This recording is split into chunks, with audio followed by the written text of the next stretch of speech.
Today, we are blessed to present one of these insightful lectures entitled Buddhist Stories, the story of Ananda, the names of hells, and the praise of the Buddha, part 1 of 11 on Between Master and Disciples, given in English on August 10, 2015 in France.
Thank you. It's ready for everybody, right? Live? Already? Good.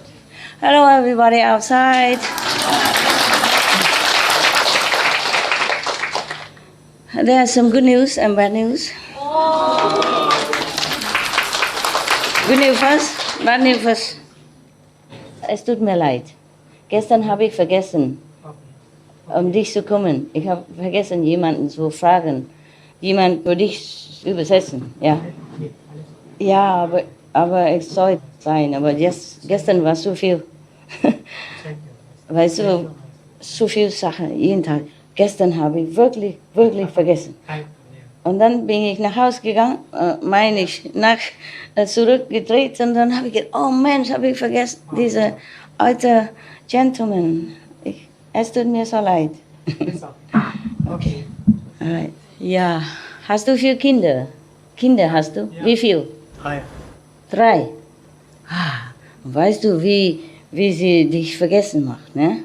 Manchmal, so viele Kinder, vergisst du alles, weißt du?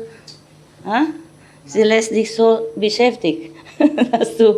Sie haben zu tun. Ja, und dann hast du vergessen. Ich auch, ne? 4 Kinder, weißt du, ja. Diese Kinder sind schlimmer als deine, ja. Das glaube ich. Yeah, I asked him if he had children. He said, I have 3. I said, you know, when sometimes children make you busy, forget. Yeah. And only 3 children. And here, you know how many children. And then I said, you are even worse than his children. Demanding. Yeah. Okay, very good.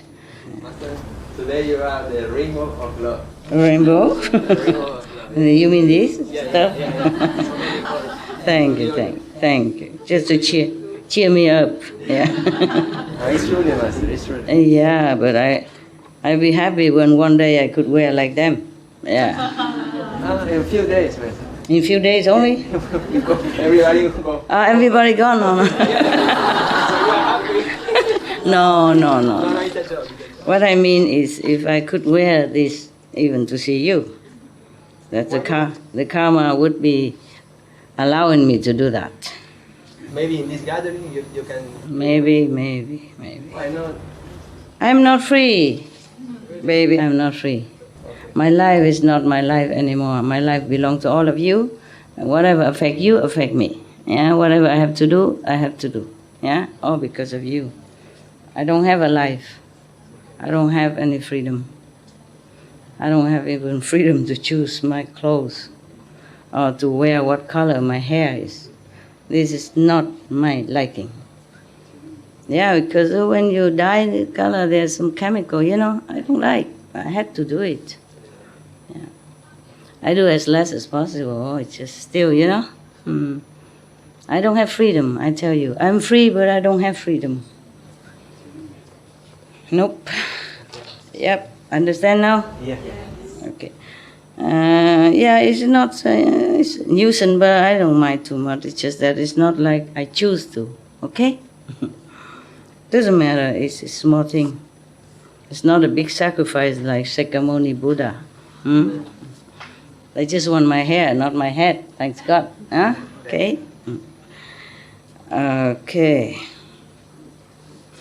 Do you want to know who Anand is? Yeah, Anand. The assistant of Buddha. Yeah. But do you know who he has been, who he was before that? You want to know? Yes. Just to cheer up a little bit from all these hells. we have hell in the sutra. All right. This is about Anand. Yeah, Anand, the one that told us all these stories. Yeah, we are in debt to him. If he wasn't there, there was no video, no digital camera, nada. He's the one who brought all this to us. And he was even the one who pleaded with the Buddha to let the nuns come in the Sangha. Yeah, because of his mother. Yeah, his stepmother, of course. But so he pleaded with him, say, this mother has been taking care of you since childhood. This is as much as your mom. And she only pleaded to become a nun. You must allow.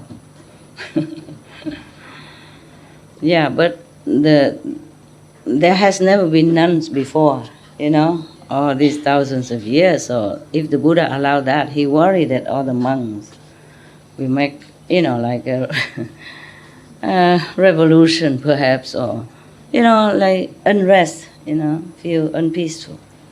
And also worried that in the future, if he make already one concession, other nuns will come, and then maybe the Sangha will be in trouble. Because mostly they're only monks, you see? And when it's so near together, maybe some little conflict or temptation. Yeah, number one. Number two, she's his mother. If she came in, maybe she act like queen in the palace again, and tell the monk, go get me water, go bring me my lunch, then he worried about that. So that's why he didn't want to give permission for nun to come in. For women to become a Sangha member. Also, woman's body is different, Yeah. Too much ascetic, he worry the woman cannot bear. Yeah. Eating only once a day, sleep in the floor, and woman body is different. Yeah. For also all the future woman who comes in, not just his mother. And the mother was a queen, in the palace. She sleep on rose bed, She bathed in perfume, yeah. And she put makeup and jewelry, very majestic person. If she became a nun, she has only 2-3 pair of clothes to cover her body. And a blanket, maybe, if have, yeah. So he doesn't think she can bear it. Therefore, he make a lot of condition, Yeah, that she has to be just like the monk, treated equally, yeah. Furthermore, she has to bow to all the elder monk existed already in the Sangha. In that case, because he worried that being a queen, so used to it being with servants and ordering around, even though maybe she was a very sweet queen, but still she's not used to it, sitting around on the floor and everybody else, elder monk tell her what to do. So he worried like that. So he say, if you want to become a nun, then you have to be subordinate to the monks. Then she accept everything. Whatever he said, she okay. So he has to let her. And later on, that's why there's a tradition, like even though nuns and monks are equal, but nun always have to bow to monk. That's what I don't like. My knees feel pain if I do it.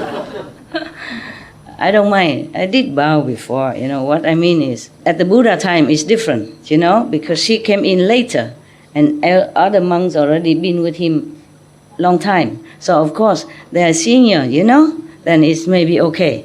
Number one. Number two, the Buddha want to chop the ego of the queen, and that's okay, yeah? But man and woman are equal to me. Some woman has more spiritual attainment than any other monk. You see what I mean? A layman or nun, same. A lay woman also sometimes has more attainment than monk. And nuns have sometimes more, virtue. So I don't think that tradition should continue, that's all, That's all. Doesn't matter. Before, I was still wearing a nun's robe, I stay sometimes in a temple. And afterward, I already came out and lecture because request. And I passed by and visit the temple again, and the abbot tell me, why don't you prostrate to me? So I prostrated to him, no problem. And I prostrate also to the new monk. He said, you prostrate only to me, master, why you prostrate to him? I said, I prostrate to the Buddha in him. It's the same as Buddha in you. That's the thing. What's the big deal with this body? You kneel down or you stand up. It's just a body, right? Just now I invited one of the Chinese to my hut. I give her a chair and she don't dare to sit.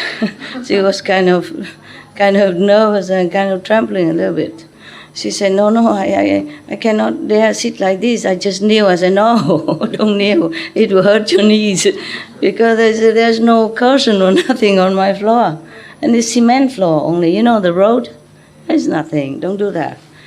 This is only the body. You stand up or you kneel or you lay down. It's the same to me. It's just your body. So I know you respect me in your heart. And you show that. It's enough. This woman, she meditates 6 to 10 hours every day. No fail. If busy, 6 hours. Not busy, 8 to 10 hours. Many Kuan Yin hours. No wonder she's so humble, She knows things. Yeah, the more people practice, the more humble they become. Except your master, she kind of not very humble. She wear clothes and stuff. Yeah. Anyway. And she said, she saw me sleeping under the bed, because the bed and mattress is under the bed. Because originally you make the bed high, so I can even go under there. Not just dogs.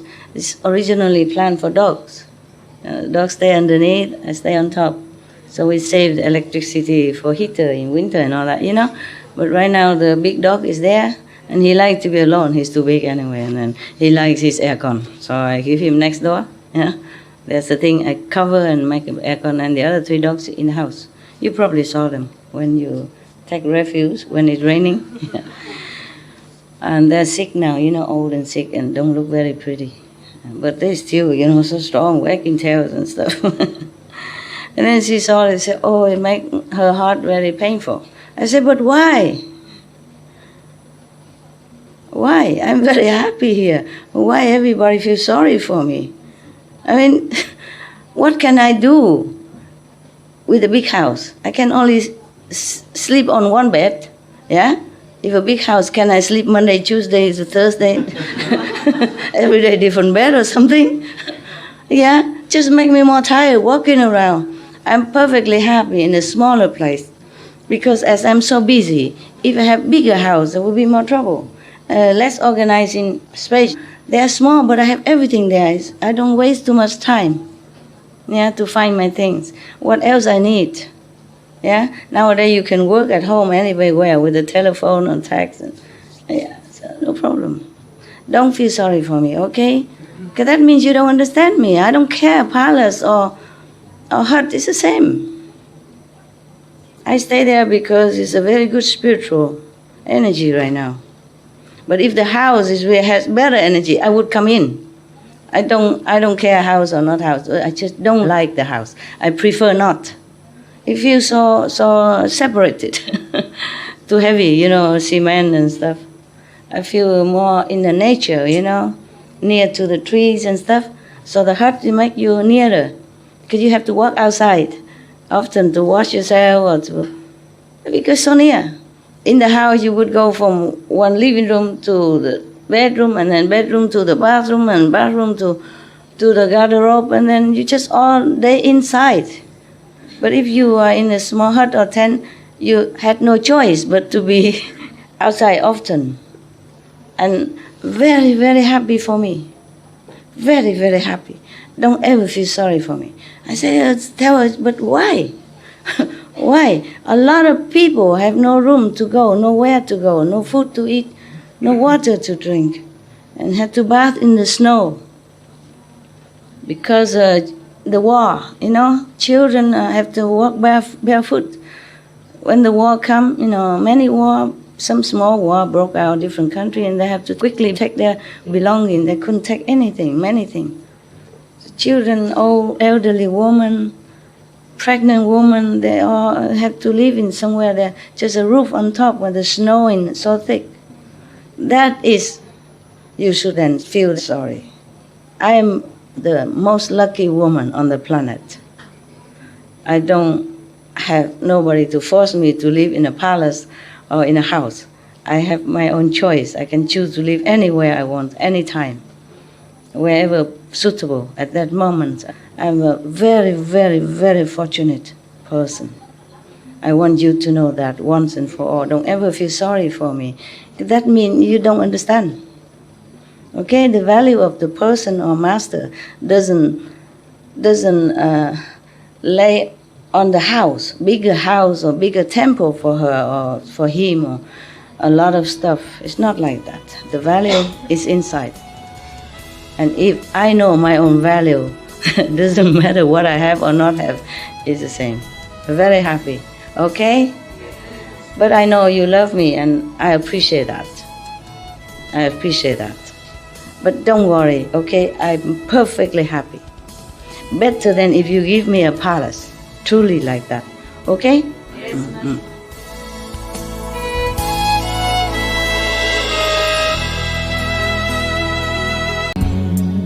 In the beginning of my mission, sometimes I rented the hotel with the presidential suite. I always complained. It's 1 kilometer from the door all the way to the kitchen or to meet somebody, and in the middle, big room with a long, long forever table.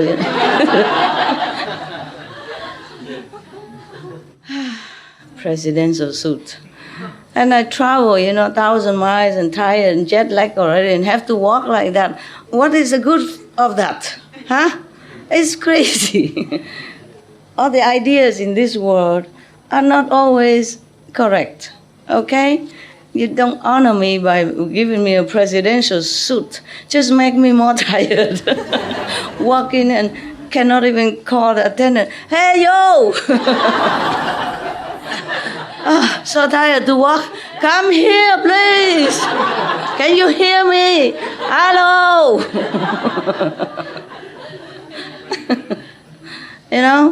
So next time, if you give me presidential suit, please provide this walkie-talkie. One for me and whoever attendant, I have to give one, okay? I'm not walking all the way to ask him, please tell me where is my shoes? Where is my toothbrush? Understand? Yeah. That's why the last lecture tour, I don't let anybody go near me. I take my own suitcase. I did everything. I even drive that manual car, which I never touched in my life, and almost killed myself on the road. Lucky it's a small country, even though a highway, but it's not like American highway or European fast lane. And before, when I come to Taiwan, whenever I come back home, I just say to someone, okay, come and get me by car. And then everybody knows. And then the whole airport was streaming, filled with Taiwanese disciples, hurrah, hurrah. Oh. And even days to carry, And then all the airport personnel has to make a room for us. And oh, my God. So later, when I come home, I go quietly alone. I don't even dare ask a car to come. Not a contact person, not a non-contact person. Oh, not black, not white, nada. I can't trust anybody. I went all myself.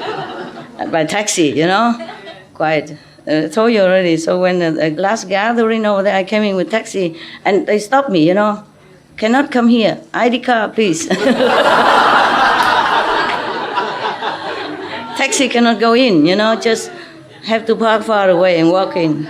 I said, can I come in, please? I don't have ID card. And then I suddenly hear the voice and I look, oh, Master! sorry. Sorry. Master is here, everybody come. Yes. Yeah, I was very famous in the airport. So even whenever I come in and out, the immigration officer always asks me, nobody came to greet you? Nobody come to send you off? I said, no, today no. She asked in a different way that I did not understand. I said, whoa. She said, 别人送你吗? Yeah. Normally they would say, 没有人送你啊? She said, 别人送你. I did not understand much Chinese, So I said, well, what did you say? I couldn't understand. Even though, and then the second time she said, I understood, but I couldn't understand why the officer would ask me about. And then I realized I'm too famous in the airport. So how come nobody saw you off today? And nobody came to get you? So then finally I say, no, not today. Yeah, okay. I know you love me, but my happiness don't lay in big house or big room, okay? Or a lot of servants or a lot of attendants. It's not like that. No. I prefer to be alone so I can have more quietness and time to think and to organize many things and to take care of many things, okay? Where is Anand gone?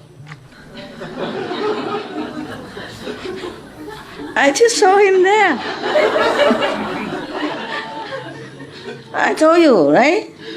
He was there, now he just disappeared. Oh, God. Anand! Come. Great Bhikshu, come. So many nuns nowadays, the Buddhist nuns, also worship Anand, as their patron saint. Yeah, because of him. Otherwise, the Buddha refused outright. Don't let any woman in the Sangha. Nowadays, got him. Yeah. I put like that so he won't run away again. Nowadays, even many temples in India, they don't let women inside the gate. If you come, you don't know it's a man temple, you come maybe, by the way, ask for some water. It happened to me. I was walking and I have nowhere else to go, so I knock and want some water, but no coming. The monk said that. Big monk come out with matted hair, and burn, no coming, no. I said, just want some water, no. Very strict, yes. We women are so scary. At that time I wear only a white punjab, and no makeup, nothing. If he see me now, he would say, get the dogs, shoo her out quick. Worse. Yeah. Yeah, it happened, if the man, woman too near, it could happen. Yeah, just by chance or by sheer this energy mixing or chemical reaction. Okay, this about Anand. Oh no. Yeah, it's about Anand, but then also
In the Save country, in the golden garden, gold garden of Kapkodok and the Prince Kida. At that time, I was the most intelligent person. Oh, Anand, very humble indeed.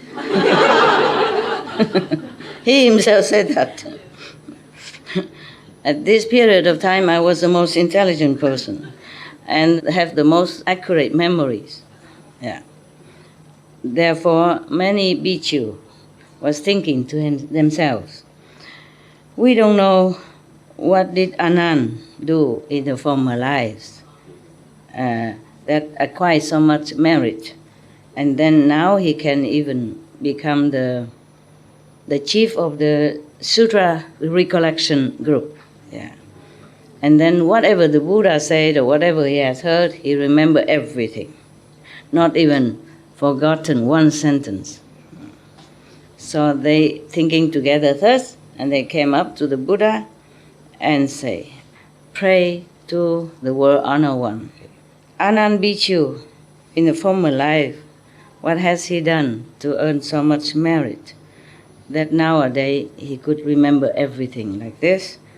Please tell us. So the Buddha say, excellent. I will tell you. This is long time ago. Long time ago. There was a bhikkhu who has adopted Sami. You know Sami in Sanskrit also? Okay. Meaning novice, or novice monk, a young boy who came in and learning to be a monk. Every day he make him learn the sutra by heart, very diligently, on time, and never fail. Yeah. If this Sami recite the sutra, the teaching and all that according to the time schedule, then the bhikkhu very happy. Yeah. If not, then he is upset and sometimes reprimanded him, scolded him. Yes. Okay, because of that, this small Sami was kind of nervous all the time, a little scared. He's scared because if he eats well and full, then he has not enough time to recite the sutra, because he not only eat, he must probably have to go back in and come home and prepare for the master and do all kinds for the master also, And then he saves some time for him to eat. If he eat well and good, then he has not enough time to do the schedule of reciting the sutra. Sutra means, like Bible. And if he do it diligently, then he cannot eat. Eat only once a day. If you miss it, you can't eat again. Yeah. So whenever he went out for alms, begging for food, if they have give him enough food, a lot, then he can come home earlier. Then he can do his schedule on time. Yeah. If not, then he cannot. Or maybe less, yeah? Sometimes he go out doesn't mean people give him food immediately. Sometimes have to go very far. Sometimes give not enough, and then the time he has to go back. Yeah, because they don't eat after lunch, afternoon. After the noontime, they don't eat anymore, the monks and nuns. Unless when they're sick or something, and they have special food together with the medicine, is allowed. Yeah. Until they get well, then have to go back to schedule. One day he went out, and that day not many people give him food. So he keep walking from one house to another until almost noon already, and still don't have enough food for both of them. And then he has to go home, but still late for reciting the sutra. Next day he was going out begging again, and then he was very, very sad. And he's walking and crying at the same time. And then one of the rich person in that region come and ask him, "Why are you crying, monk?" And then he said, "Sir, my master is too strict to me. every day he make a schedule for me to recite all the Buddha Sutra. If I recite it on time and fulfill the schedule, then he's very happy and relaxed and relenting. If not, then he's very cranky, scolding me. Because going out for alms, meaning begging for food, going out for alms is not always precise. You cannot count the time. If someday, the people give a lot of food and quick, then I go home early, of course. Then I can do it on time and fulfill the schedule. But someday they don't give or give very little, then I have to go farther, and then when I come home it's late. I have no time to fulfill the schedule. So I'm very sad, that's why I'm crying. Young boys, of course, it's too harsh, such a life. So think twice before you want to become monk, okay, huh? But even you become a monk here, this is not really a problem. It's just that you have to be sincere. Very difficult to find someone who really wants to be a monk and follow through with it, Yeah. It's very difficult to keep your ideal in time of test, There were some people a long time ago, they stay in the desert, and they eat just bread together, dry bread with the water, and they continue to stay. And they wrote a book about it. So the rich, noble gentleman said, "Oh, so from today then, you just come to my house. We always have enough food. I will always give ample food for you and your master. So you never have to worry about food anymore. Then you can have time and concentration to recite the Buddha Sutra." Wow, that's very nice. So since then, he always go there and has everything he needs. And master and disciple, very, very happy, happy ending. And then the Buddha remind the assembly thus: "Bhikkhu, you should know, the master of the Sami at that time is the Buddha, a stable light, that's the name.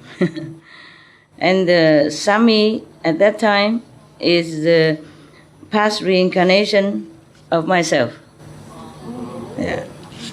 The noble gentleman offer food every day to the master and disciple, that was Anand.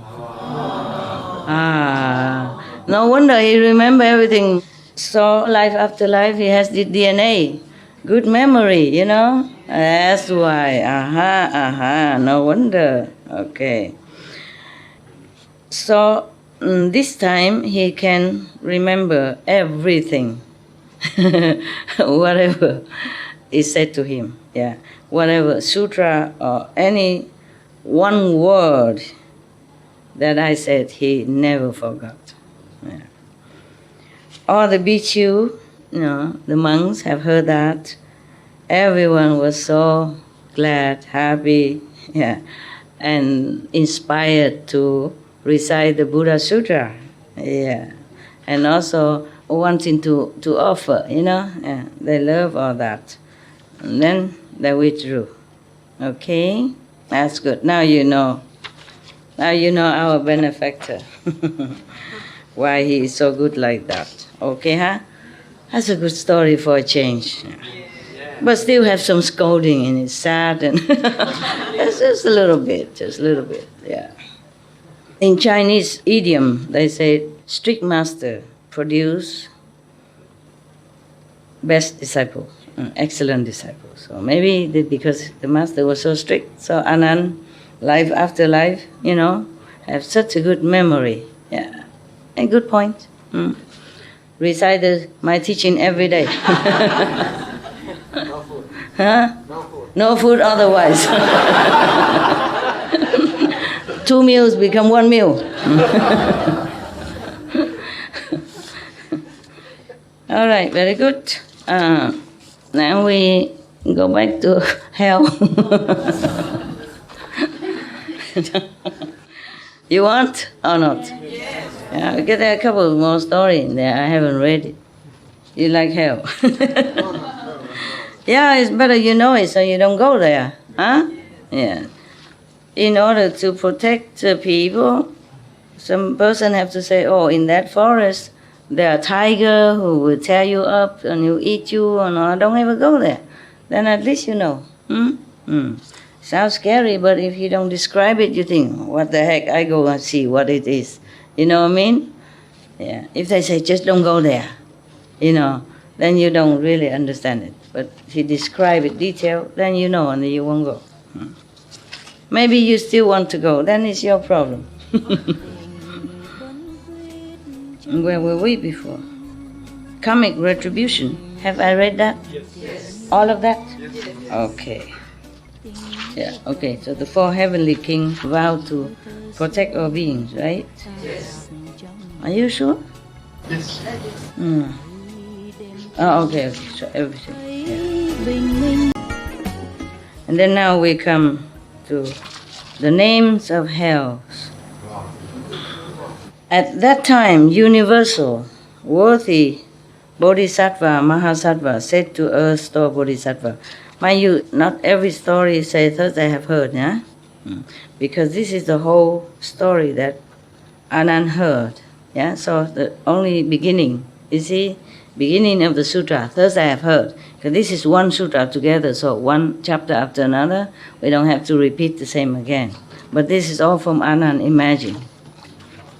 I want you to recite the whole chapter yesterday that I told you. See if you can. Yeah, just so that you know. Anand is truly incredible, awesome. Yeah, but everything has consequences, you see? I'm sorry, I keep reading so I don't see you. Ooh. Yeah. Just like many geniuses, they were born 4 or 5 years old, already can play piano or can do great things or dance or, as if professional. Because I've done that in former life. Okay? So there is a karma, there is a reincarnation. Or else how you explain all that? Yeah. There is reincarnation. Because my parents were not the one who taught me all this. I was the one who taught them afterward. Yeah? Okay? My parents, he was like smoking, all kind of gambling and all that. He was bored with life. After he heard about me, he stopped everything. Not that I told him. And then he stopped everything. He'd been smoking since he was 10 and he stopped at 70-something. Imagine how hard he did all that. Because he said, my daughter is teaching the right thing. I have to make an example to support her. It's just beautiful, man. Why are you crying, baby? With the story, yeah, my father was very good man. He's very kind also, very kind. To other people as well. And he's kind of philosopher, He stopped everything, he's just vegetarian, vegan, and nothing. How difficult it is to stop at that age, after the whole lifetime smoking non-stop. Chain smokers, wow, he's incredible. Such a strong will. All right.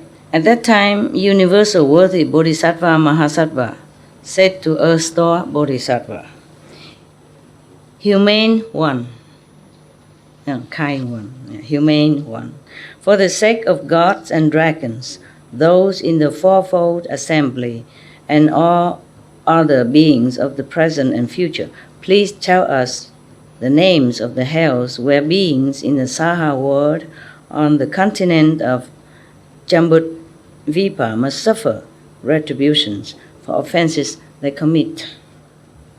Please also describe what happens during retributions undergone for evil, so that beings in the future, Dharma ending age, will know what those retributions are. Earth-store Bodhisattva said, Humane one. Based on the awesome spiritual power of the Buddha and relying on your strength, great Bodhisattva, I will give a general list of the names of hells and describe some of what happens during retributions undergone for offenses and evil deeds. Before I forgot, this is printed and led on internet by I see it's probably International Buddhist Association somewhere. Didn't say anything here. I made offering to the Buddhist Association in Los Angeles, where they trained monks and printed this book and some more books that I read to you, and some more sutra like that. So probably this is the same one.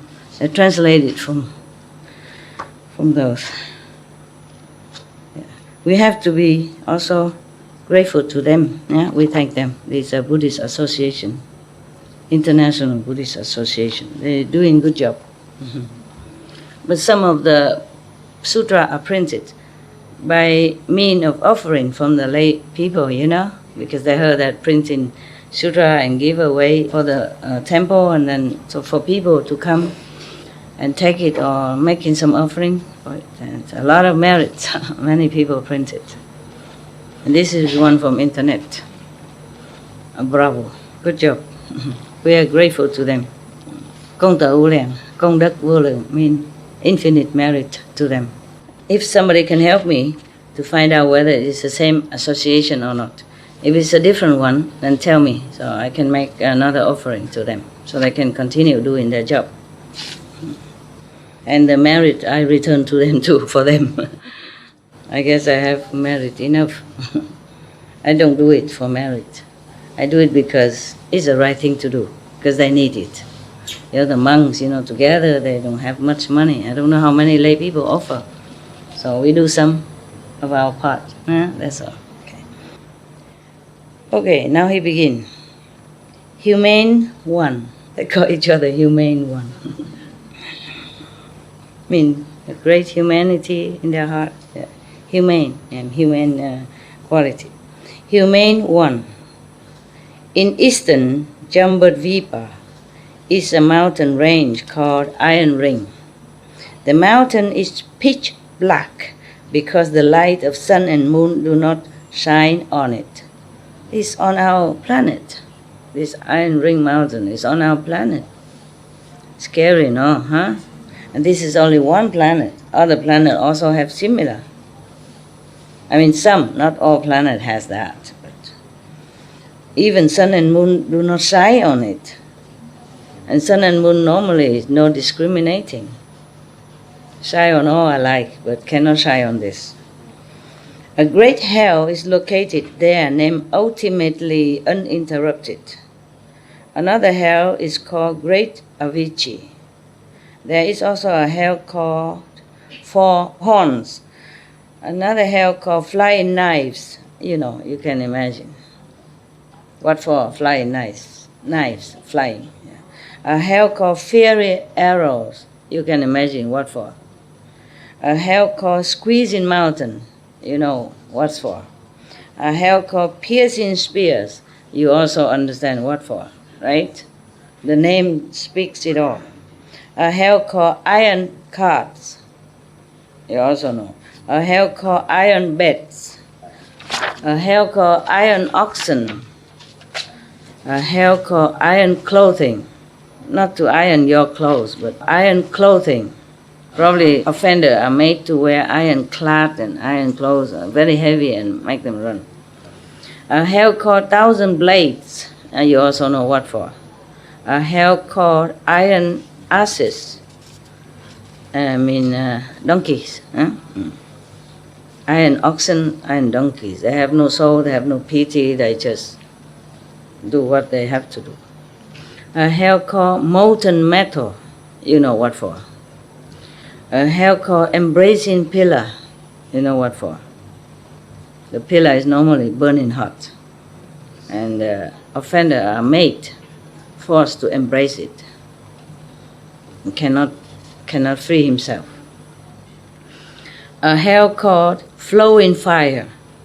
a hell called plowing tongues. Plowing tongues. You know the plow that they use for oxen to plow the field? They will plow the tongues of the offenders there. A hell called hacking heads. A hell called burning feet. A hell called picking eyes. A hell called iron pellets. They make the offender take this burning hot iron pellet as food, eating. They force them to swallow this thing again and again. A hell called quarreling.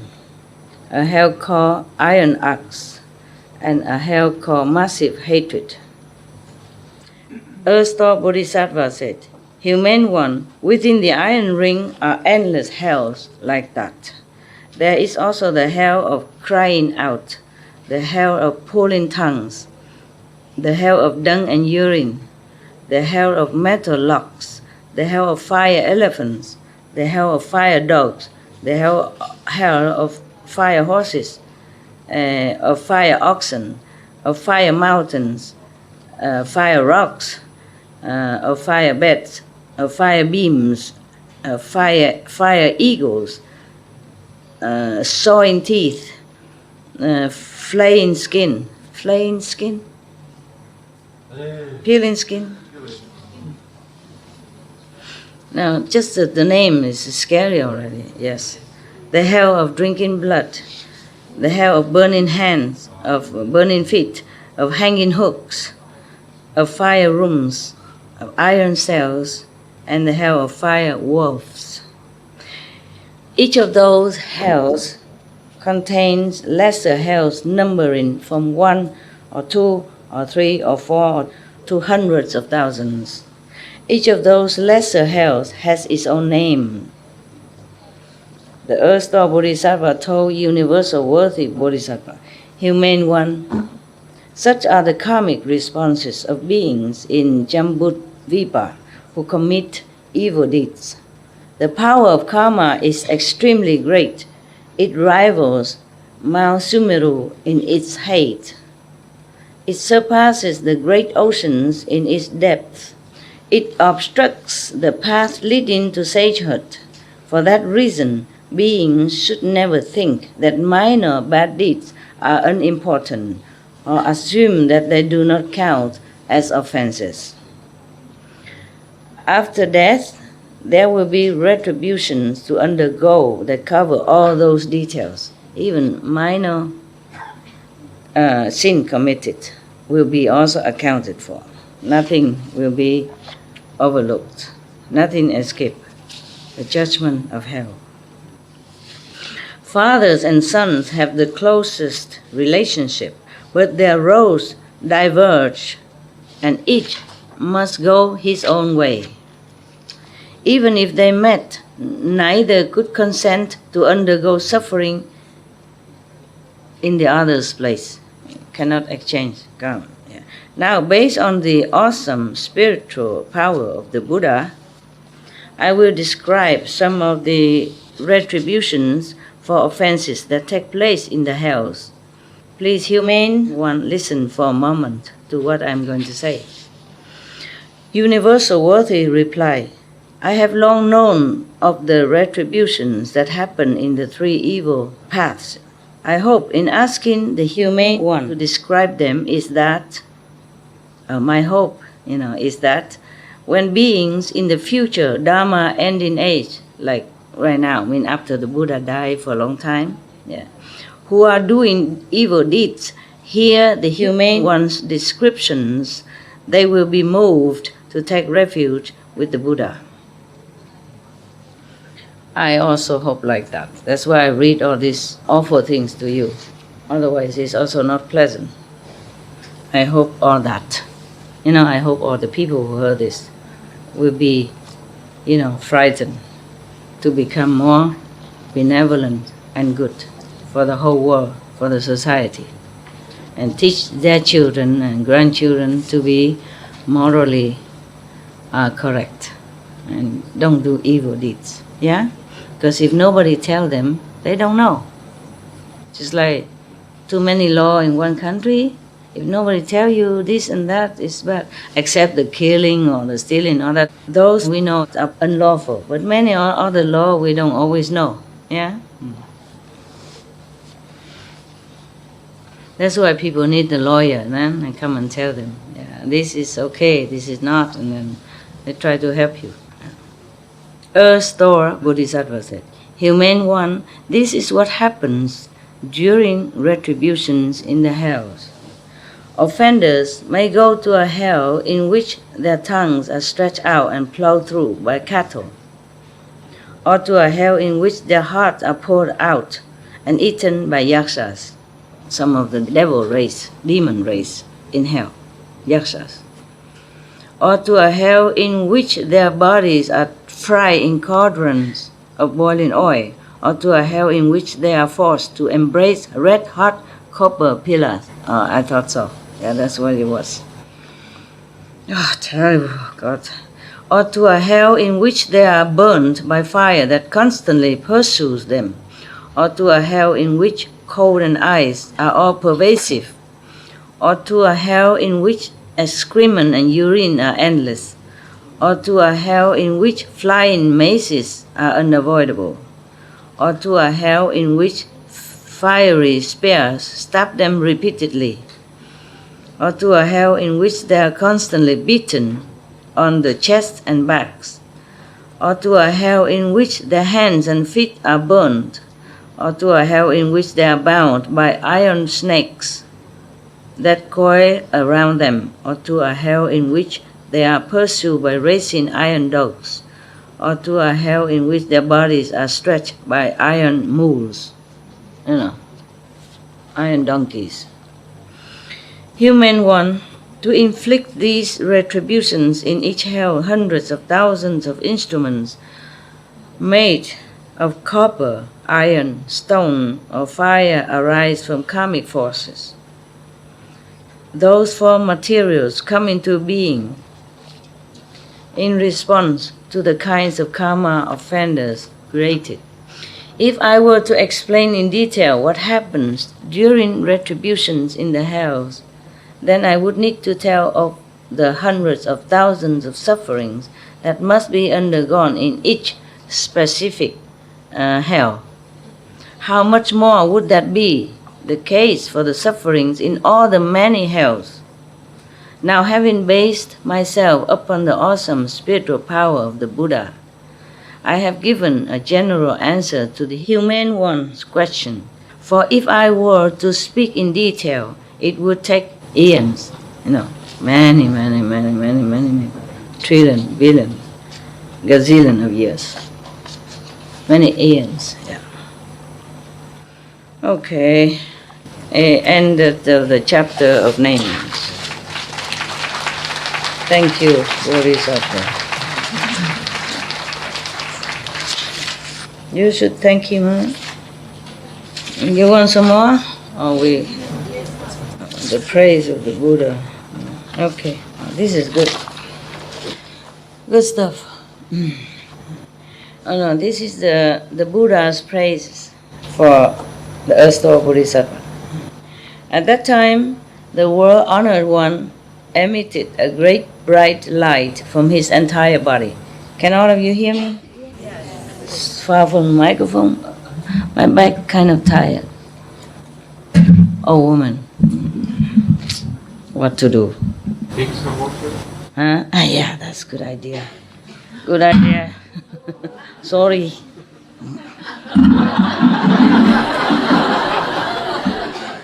Experience mean. Yeah, I use everything. I use my food to stick to get things. Lemon again. Yesterday I said lemon juice good. Today I got it for lunch. I got it for dinner. Got it for breakfast. Nice. Somebody made it just right. Thank you, kitchen. Bless you.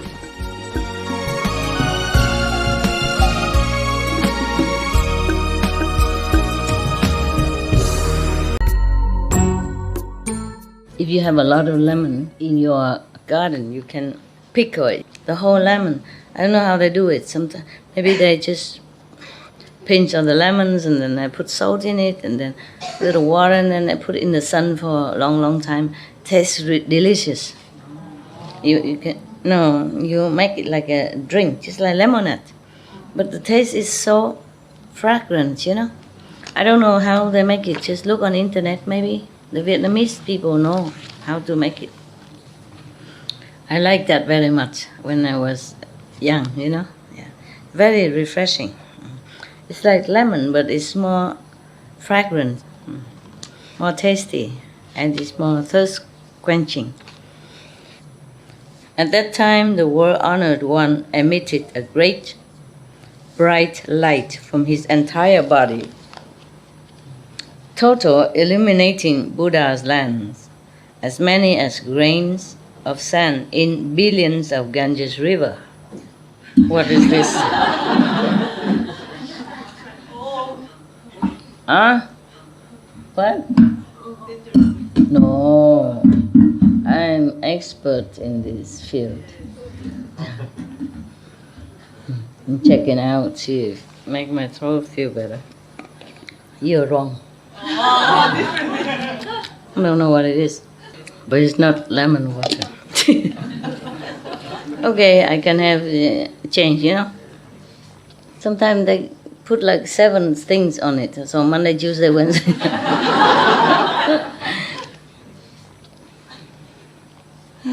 His strong voice reached to all the bodhisattvas, mahasattvas in those Buddha lands. That was from heaven, you know, easier to do this kind of thing. As well as to the gods, dragons, ghosts, and spirits, humans, non-humans, and others, saying, "Listen today as I praise Ersto Bodhisattva, Mahasattva, who displays an inconceivable, awesome spiritual strength and compassionate power throughout the 10 directions as he rescues and protects beings when things happen to them as they suffer for offenses they have committed. After I pass into tranquility, all of you bodhisattvas, mahasattvas, and all of you gods, dragons, ghosts, spirits, and others should use the vast numbers of expedient devices to protect this sutra and to cause all beings to testify to the bliss of nirvana." This one. Buddha wants all of the powerful, Deva, God, or Bodhisattva, protect this sutra. So it must be very important. Yeah, because if everybody knows the cause and consequences and the terrible suffering they have to undergo in hell, then maybe they think twice before they do something bad. Maybe world will have more peace.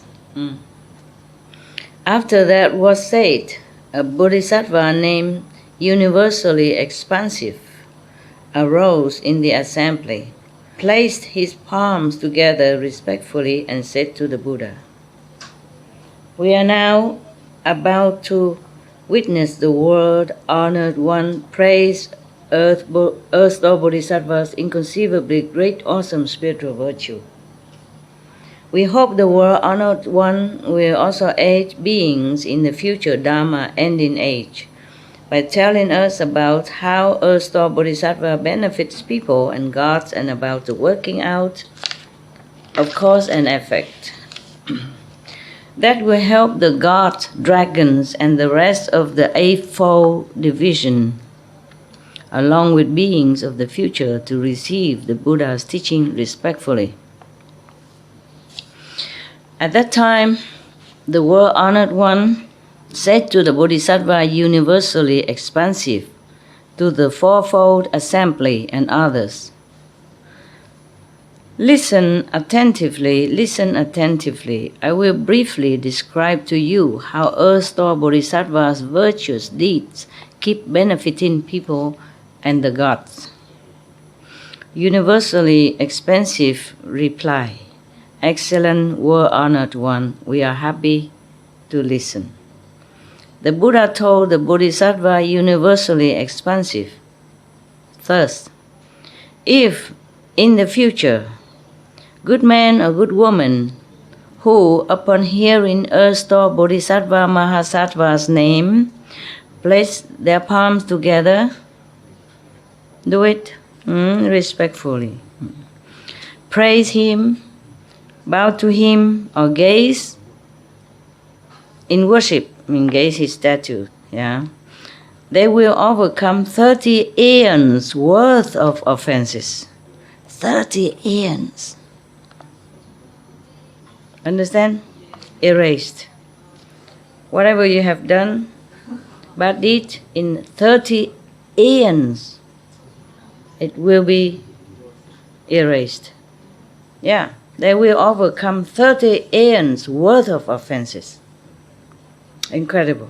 Thank you to you, Bodhisattva, Erstwhile, Kristikapa, right? Universally expansive. If good man or good woman gaze upon and bow but once to painted or drawn images of the Bodhisattva, or ones made of clay or stone or lacquer or gold or silver or bronze, they will be reborn 100 times in the heaven of the 33 and will eternally avoid falling into the evil realms. If their blessings in the heavens come to an end and they are born in the human realm, they will become national leaders who suffer no loss of benefits. Even just to bow to his status or recite his name in respect. This is a great being, huh? Incredible. Thank you to you. Thank you. There may be women who dislike having female bodies. Why? There's such a woman? You dislike female body? No, it's good. It's just troublesome sometimes, but it's better than shaving every day. Painful, Cologne, skin, rash, all kind of. But there are some women who also shave every day, huh?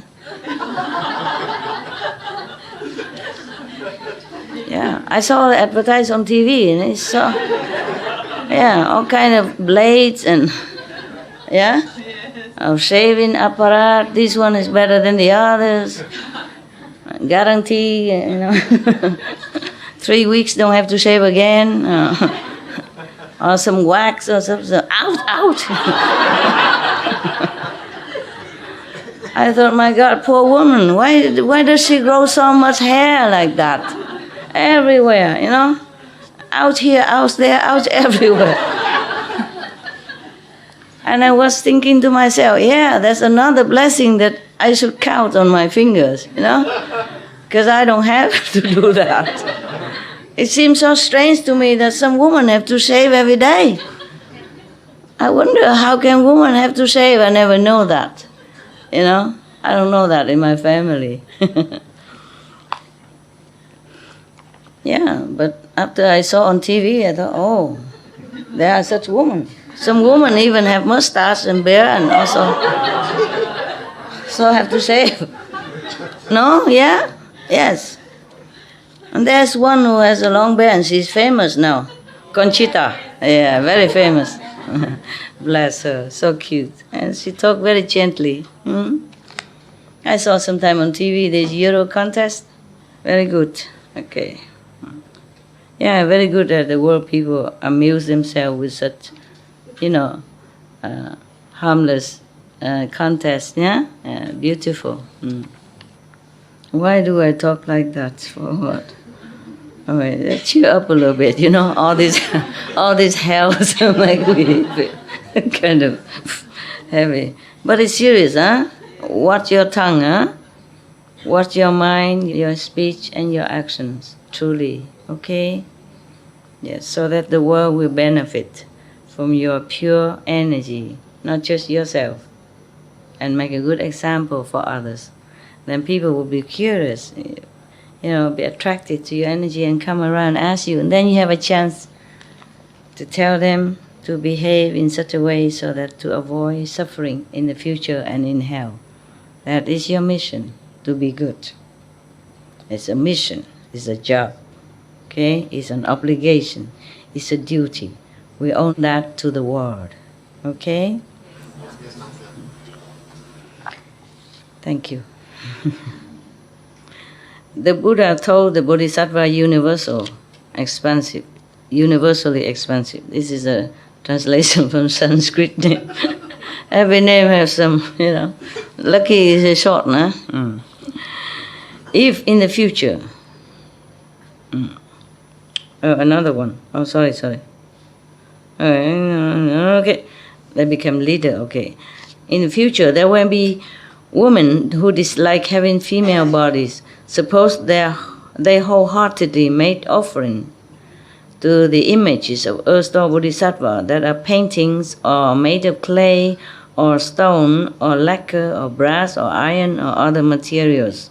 If they continually make such offerings day after day without fail, using flowers, incense, food, drink, clothing, the Buddha statue needs clothes, color silk, banners, money, jewels, and the other items as offering.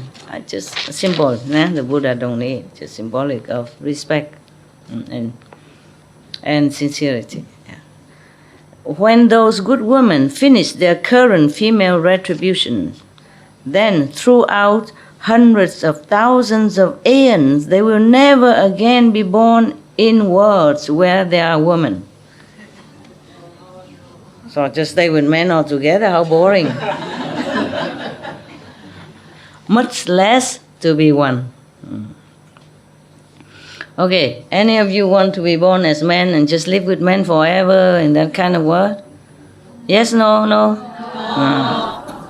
You live with one man and you feel already good enough, right? Already trouble enough, right? They think the same about you guys, about women. Okay, wow, but that is awesome. It's awesome. Unless it be through the strength of their compassionate vows to liberate beings, so they reincarnate as a woman.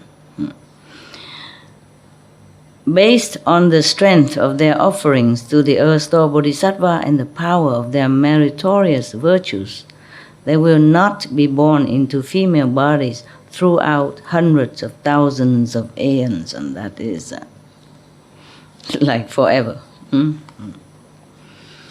Moreover, universally expansive, women who are ugly or prone to sickness will dislike those problems.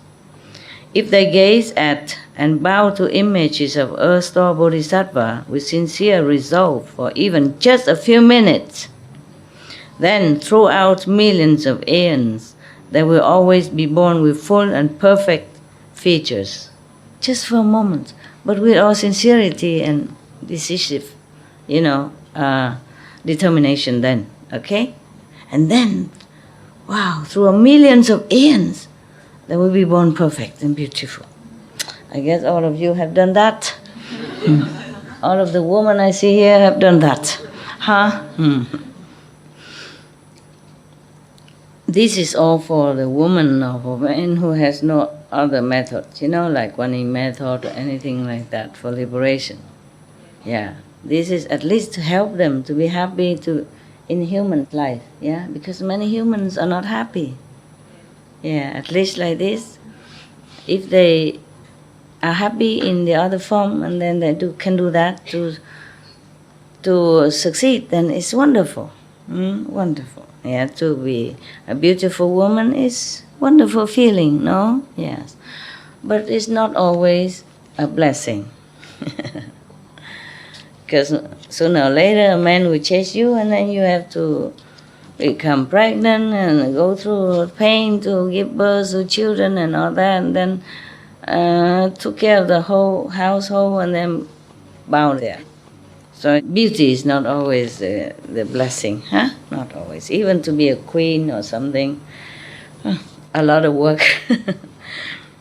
If those women who are ugly do not dislike having female bodies, then throughout billions of lives they will always be born as women of royal lineage, princess and queens, ladies, or will marry into royalty, or will become daughters of prime ministers, prominent families, or great elders.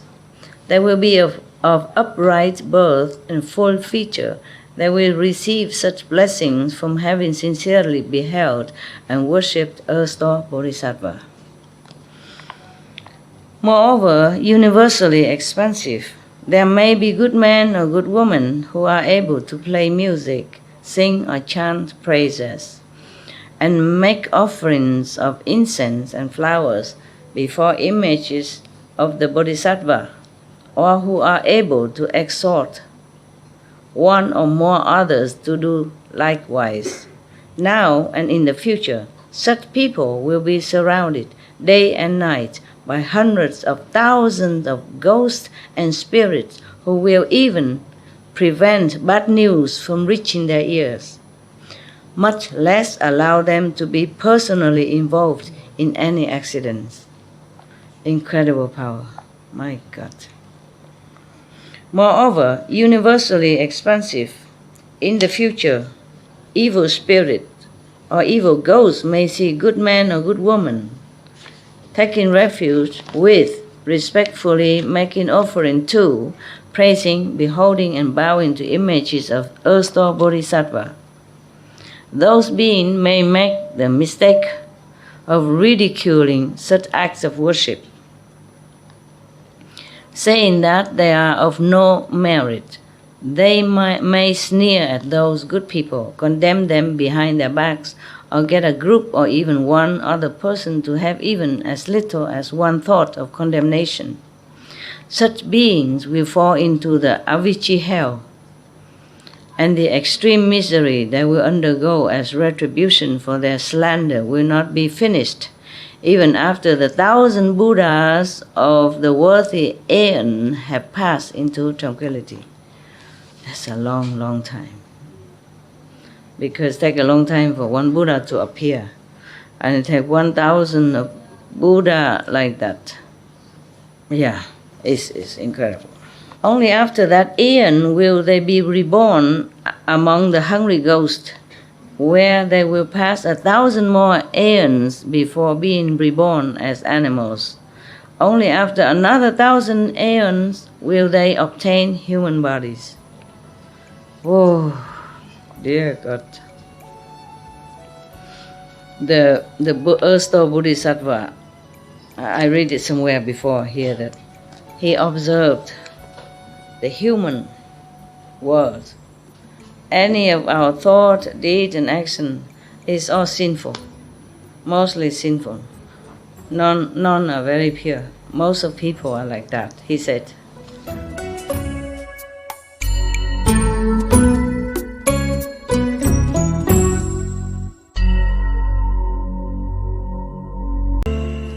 Yeah, they will obtain human bodies, but they will be poor and lowly with incomplete faculties, and their evil karma will cause them to suffer mental afflictions. Before long, they will fall into the evil path again. Universally expansive Bodhisattva, such are the retributions that will be undergone by those who ridicule and slander others' acts of worship. How much worse will the retributions be if they have other evil views besides their slandering? Moreover, universally expansive, in the future, man or woman may long be bedridden and in spite of their wishes be unable to either to get well or to die. At night, they may dream of evil ghosts or family and relatives, deceased, or of wandering on dangerous paths. In numerous nightmares, they may roam with ghosts and spirits. As days, months, and years go by, such people may weaken and waste away, cry out in pain in their sleep, and become progressively depressed and melancholy. Those things happen when the force of karma has not yet been determined, which makes it difficult for them to die and impossible for them to be cured.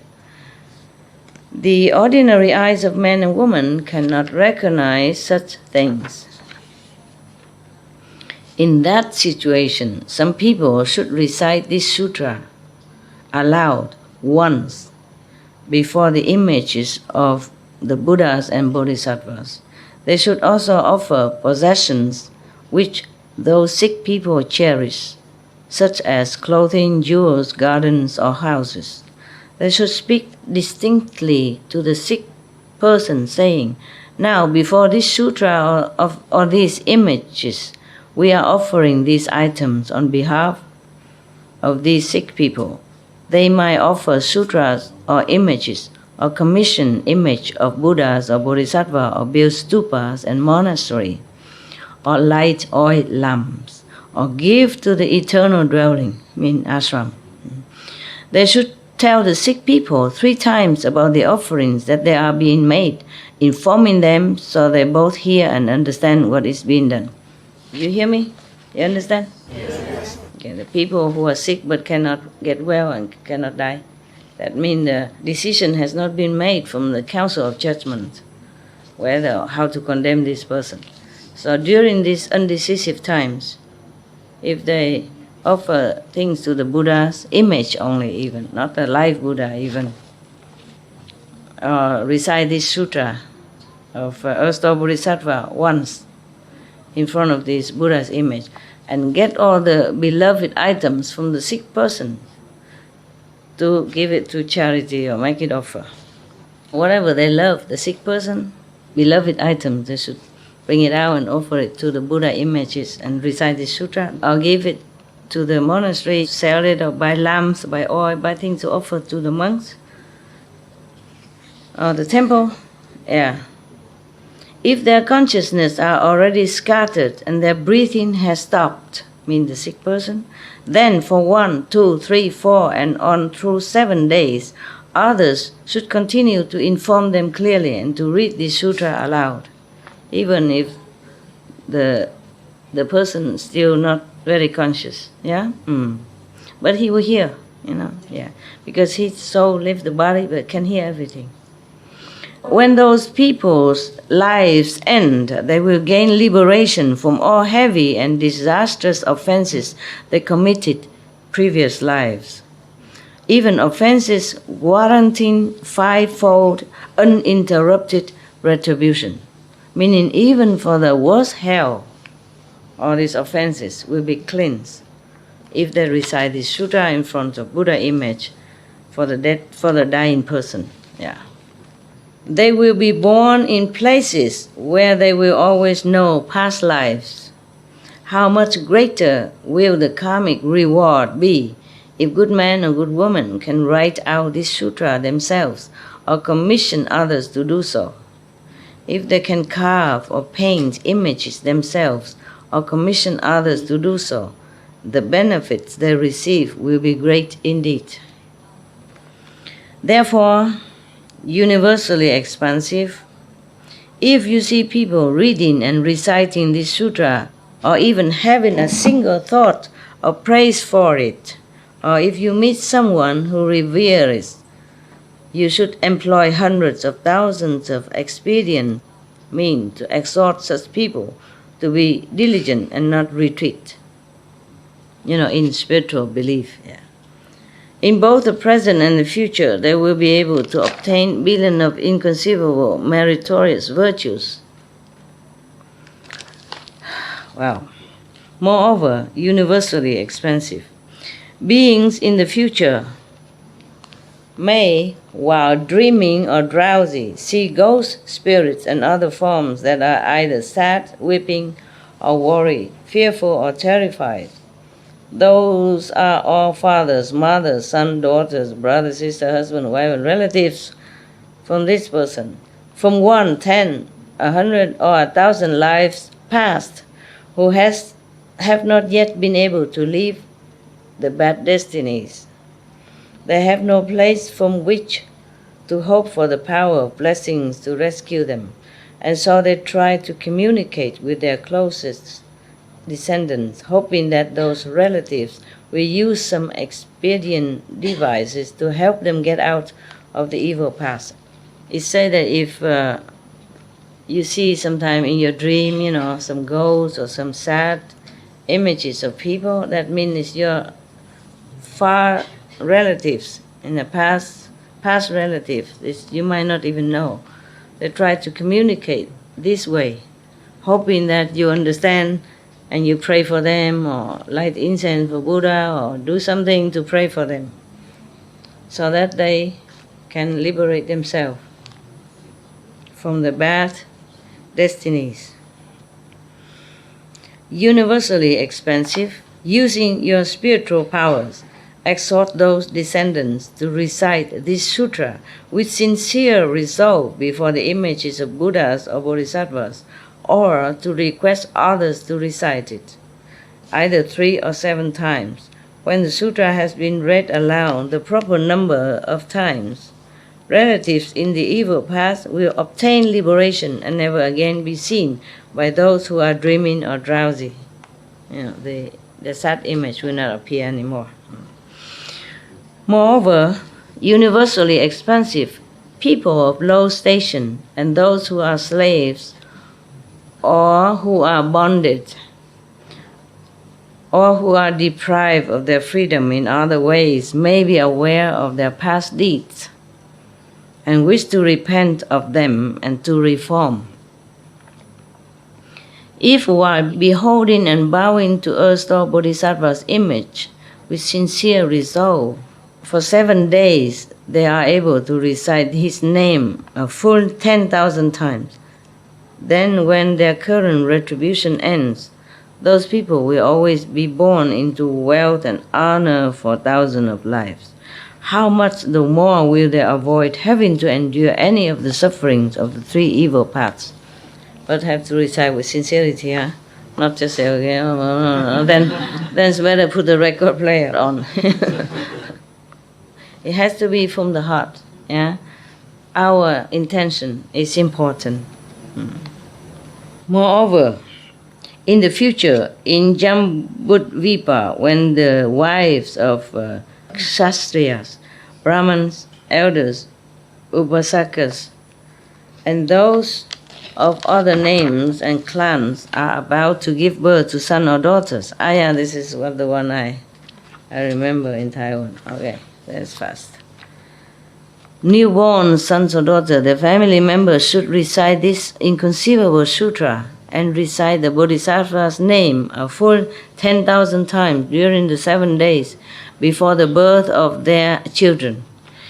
If those infants, whether male or female, were destined to undergo a terrible retribution for things done in past lives, they will be liberated from those retributions. They will be peaceful, happy, easily raised, and will have long lives. If those children were due to receive blessings, then their peace and happiness will be increased, and as will their lifespans. Live longer life, Moreover, universally expansive, on the 1st, 8th, 14th, 15th, 18th, 23rd, 24th, 28th, 29th, and 30th days of the lunar month, the offenses of beings are tabulated and their gravity assessed. Every single movement or steering of thought on the part of beings of Jambudvipa creates karma and offenses. Everything. Everything we think we do or not do is all very unfavorable to us because it's mostly negative. That's what he meant. How much more is that the case when they blatantly indulge in killing, stealing, sexual misconduct, false speech, and hundreds of thousands of other kinds of obvious offenses. Meaning ordinary, before doing even all these great offenses, every thought, every action, every movement of human beings, often negative, and create bad karma already, not to talk about doing all this as well. If they are able to recite this sutra once on those 10 vegetarian days, before the images of Buddha, because this is for ordinary people who can only become vegetarian in 10 days. Convenient method. So if they recite this as well, it helps them. Before the image of Buddhas, Bodhisattva, or worthy one and sages, then there will be no disasters, for within a radius of 100 yojanas, all around them is a protected field. They'll be safe wherever they go. The relatives of those who recite, both old and young, now and in the future, will be apart from the evil paths, meaning they never have to walk the evil paths again. Throughout hundreds of thousands of years. If they can recite this sutra once on each of these 10 vegetarian days, then there will be no accidents or illnesses in the family, and there will be food and clothing in abundance. Now you know why the monks and nuns, they recite sutra every day. A different one, not just this one. You see every temple, or every festival, or if you see the Dalai Lama with his monk, they always recite one plate after another. They still use this old-fashioned printing, one page at a time. Single pages, they read and then they fold it, read and fold it, and then they put in cloth to protect it. Very thin paper. And they believe that reciting it, to let the ghosts also hear it. When I was at home, before I left home, I recite all this. And I open my window, even though freezing in winter, I hope the ghosts will hear it. To help them, Yeah. That's what I was thinking when I do this. Nobody told me this. I was thinking to help these suffering ghosts and evil spirits, And maybe some neighbor with deaf ears be able to, some words will fly into their ears, one or two, and help them too, My neighbors were so good, because I recited loud, an open window. And I do this wooden fish, clock, clock, clock, clock, clock, but they don't say nothing. Maybe fall asleep, with the rhythm,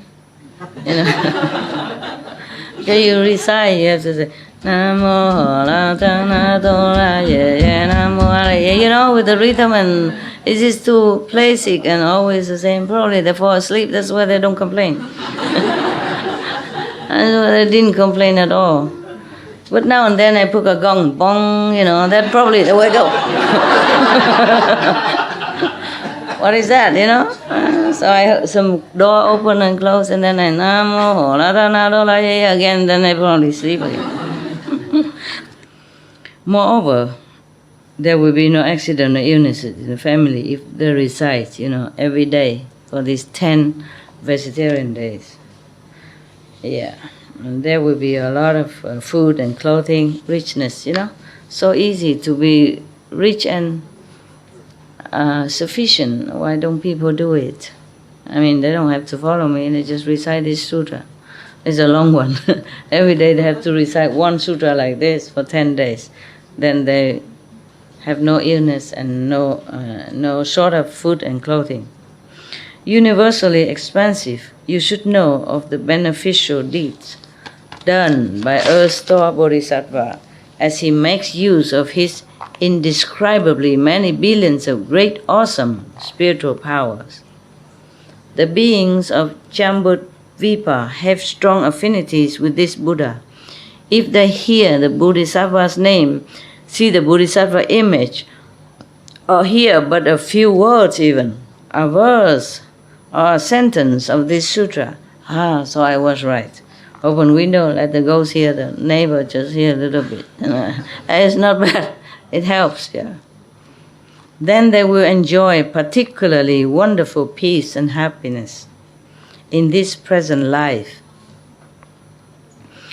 Through hundreds of thousands of 10,000 of future lives, they will always be handsome or beautiful, and they will be born into honorable and wealthy families. Yeah, if everybody recite this, then I don't have to do anything anymore. We print it and give it to all the house. And then everybody rich and healthy, wealthy and contented, so no war, no problem. Good solution, yeah. But I'm just worried if we give to everybody, they'll throw it, and that my karma. They have to believe in it, have to worship it, respect it. Then they have benefit. Because this sutra is not only the merit of the Earth-Star Bodhisattva, it's also this embodied, blessed by the words of Sakyamuni Buddha as well. You see, double blessing. Yeah. And all the names of all the Buddhas and Bodhisattva inside, that's a lot of blessing. Yeah, I guess that's why. Having heard the Buddha, thus come one, praise Earth-Star Bodhisattva in that way, universally expansive Bodhisattva knelt, placed his palms together, and again addressed the Buddha, saying, "World honored one, I have long known that this Bodhisattva has both inconceivable spiritual powers and mighty vows. I have questioned the thus come one so that beings in the future will know of these benefits." Because you wonder why a Bodhisattva don't know anything, has to ask the Buddha. No, they know, they just ask so that other people will know it, so that it become official, and then print it in black and white like this, a future generation can read. Wow, this is wonderful. This is wonderful. The Buddha did a good job, and all his friends and his Sangha, in collecting all this. Because not everybody say all these things, all the sages, of course, they teach Kuan Yin method. This is sufficient also. Yeah, but this is for people who has no master and no Kuan Yin method, and they'll be reborn again and again. At least they will be reborn well, happy, protected. It's wonderful. I received this answer most respectfully. World honored one, how should this sutra be titled, and how should we propagate it? The Buddha said to the universally expansive, this sutra has 3 titles. The first is the past vows of Earth-Star Bodhisattva. It is also called Earth-Star's past conduct, and it is called also Sutra of the Power of Earth-Star's past vows. Because this Bodhisattva repeatedly makes such great and mighty vows throughout long aeons to benefit beings, you should all propagate this sutra in accord with his vows. After universally expansive had heard that, he placed his palms together, respectfully made obeisance, and withdrew.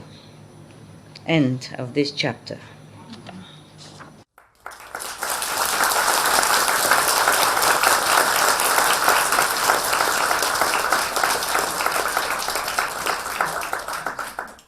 Man, we're lucky, have Kuan Yin method, become sound hearers, and also hear all these sutra. Wonderful beings in the universe who's working so hard to save us, to save all beings. We're really lucky. I thank you, Sakyamuni, Earth-Star Bodhisattva, and all the Bodhisattva and the Buddha. Thank you so much. Thank you.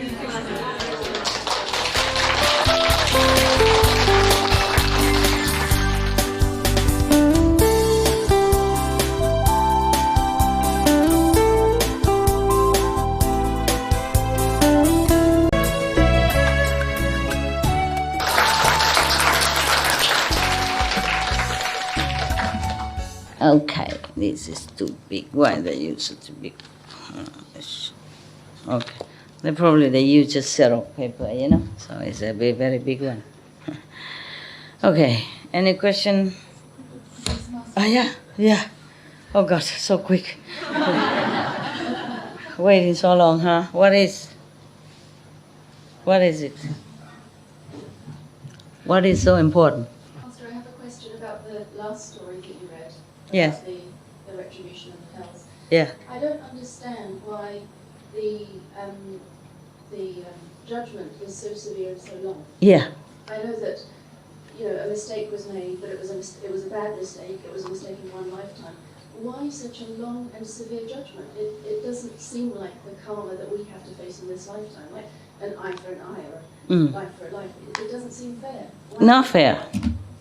That's what I said. That's why the master come down and fish you up quicker. Don't talk to these people. Don't talk to these hell people, because they're not fair. It's just not fair. This world is full of unfairness.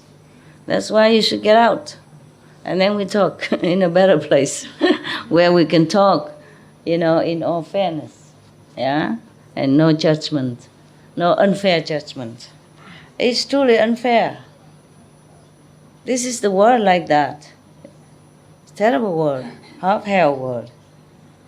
Because this is the domain of unfairness, of suffering. And if you go in here, that's what you get. Okay? Just like if you go in the water, you say, what? I only jump in for 2 seconds and I'm all wet just like I'm there for a year. It's not fair. Okay? But if you go in the water, even just 1 second, you get all wet. It's like that. You stay there another day, you also get the same wetness. Yeah? You're also in the water. It's like that. It's not fair. That's why all the Master, the Buddha, encourage people to get out, liberate, aim for liberation. Don't aim for the marriage in heaven. Don't aim for marriage on earth. Don't wish to be king or God or, divas, nothing. Just aim for Bodhi, enlightenment, Buddhahood at the end. See? This is a world like that. Thank you, Master. You're welcome. German. Yes. We heard these kind of stories a lot when I was small until now, and it's hard to believe this kind of hell is existing. So all these kind of things you're reading is true? True. Is it true? Wow. This is true. Or else I wouldn't read it for you. I waste my time and hurt my throat. Last night I coughed after reading so much hell. It affected me. Yeah, but I wanted to. So that other outside people, or even your people, awaken to some reality of this cruelty of world. It is like that, okay? This is a world of cruelty, negative. And they are treated you like that. They will be treating you like that. Just like you happen to fall into a group of gangsters or robbers. Do they care anything about how you feel? Or that's the last penny you have? Or the jewelry came from your mother, inheritance? Do they care? No, they rob everything blind. Because that's their nature. Huh? And if you go near the fire, then you feel hot. If you jump into fire, then you get burned. That's the nature of fire. So this world nature is like that. They're here to torture you, to rob you of everything blind. Or of your intelligence, your right thinking, your belief, anything. They try to destroy it all. So that you come there and they enjoy to torture you.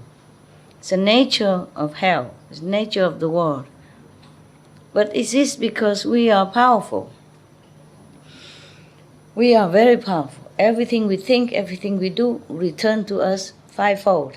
It's also not fair that you just give 1 penny to the Buddha or $1 and life after life you're born with richness and 91 life.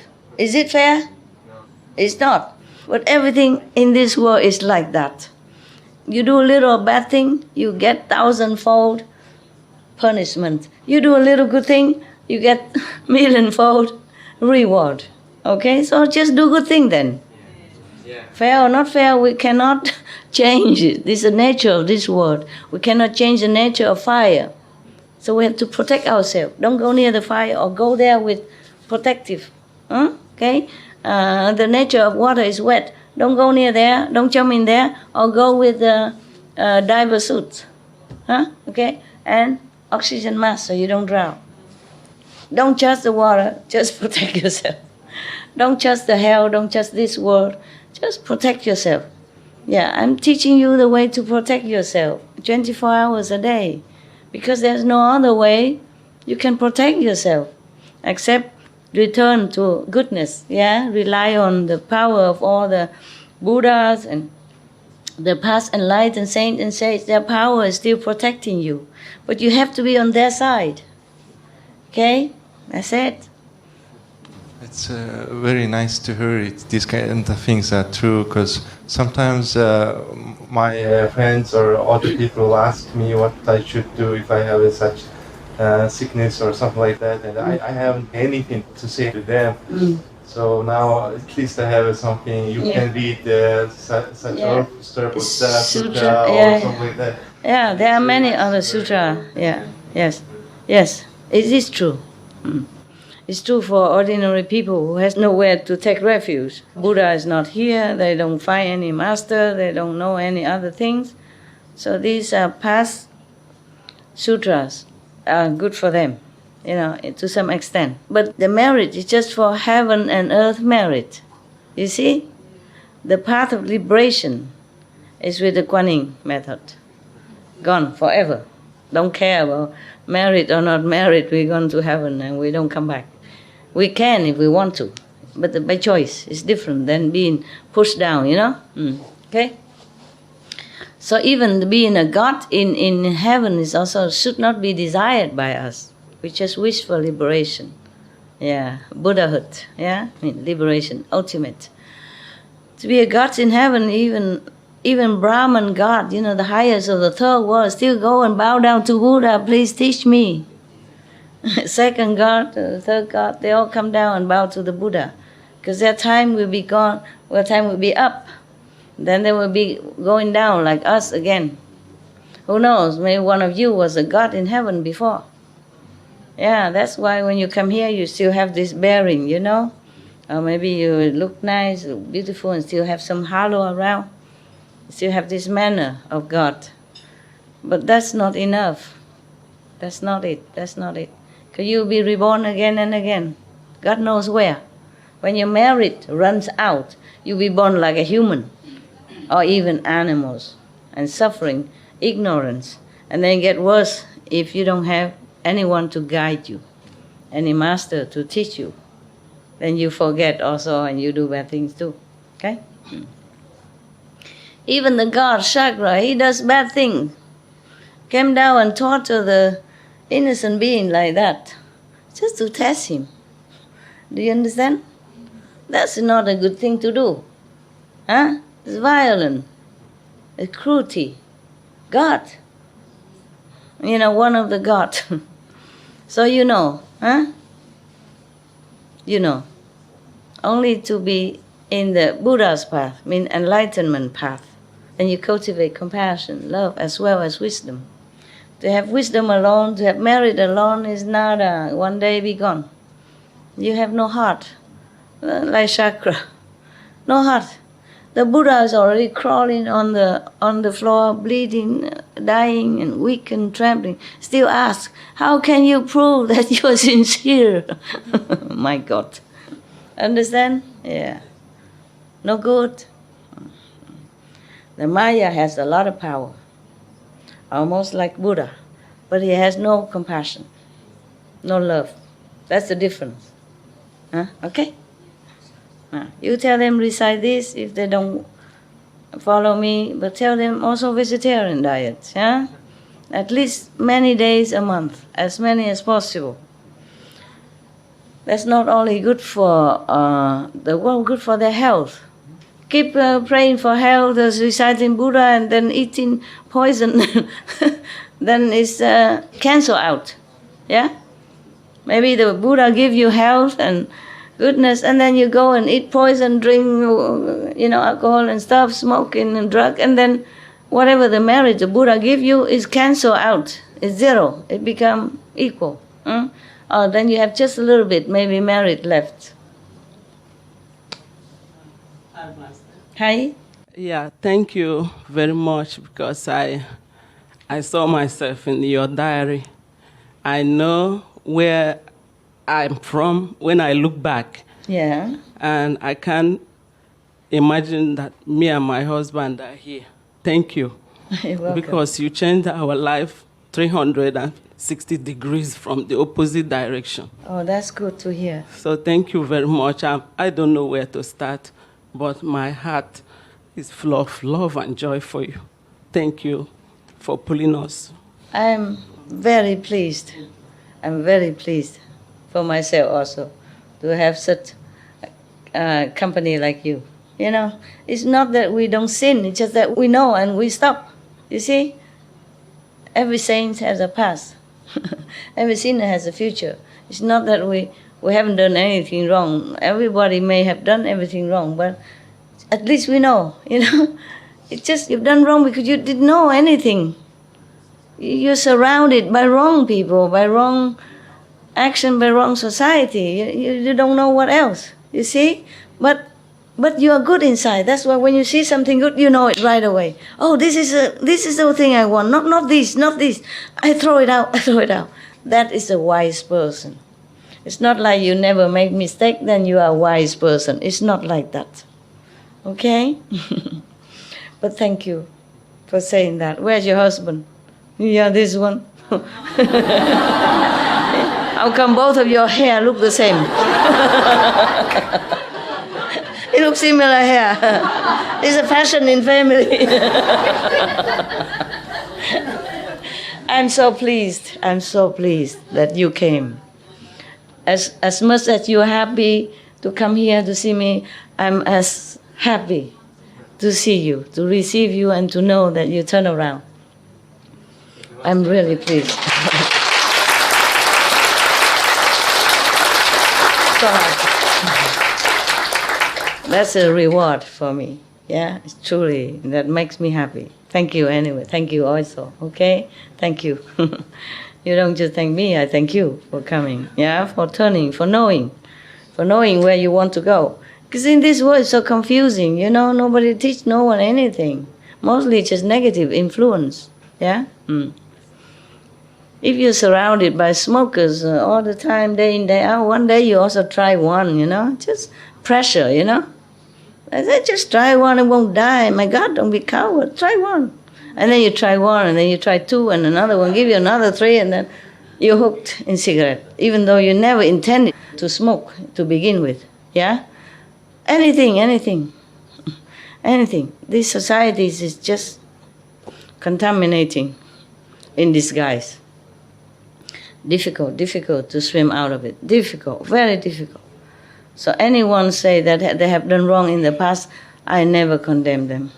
I know what makes them like that. It's the influence around, yeah? Like even you have children, at home you teach them very well. But outside there, the whole school, you know? Children are badly influenced by chance you tell them to smoke, to drink, because it's cool, it's grown up and all that. And then, so even though you try to bring your children in the right path, it's very difficult even to control them, you see? It's like that with all of us. Don't worry. You're beautiful and you're good. You're welcome. You're home. I'm so pleased. So pleased to see the 2 chocolate. Special for you. Very special, very special. I like your hair. I like your hair. It's a little shorter than look exactly like that.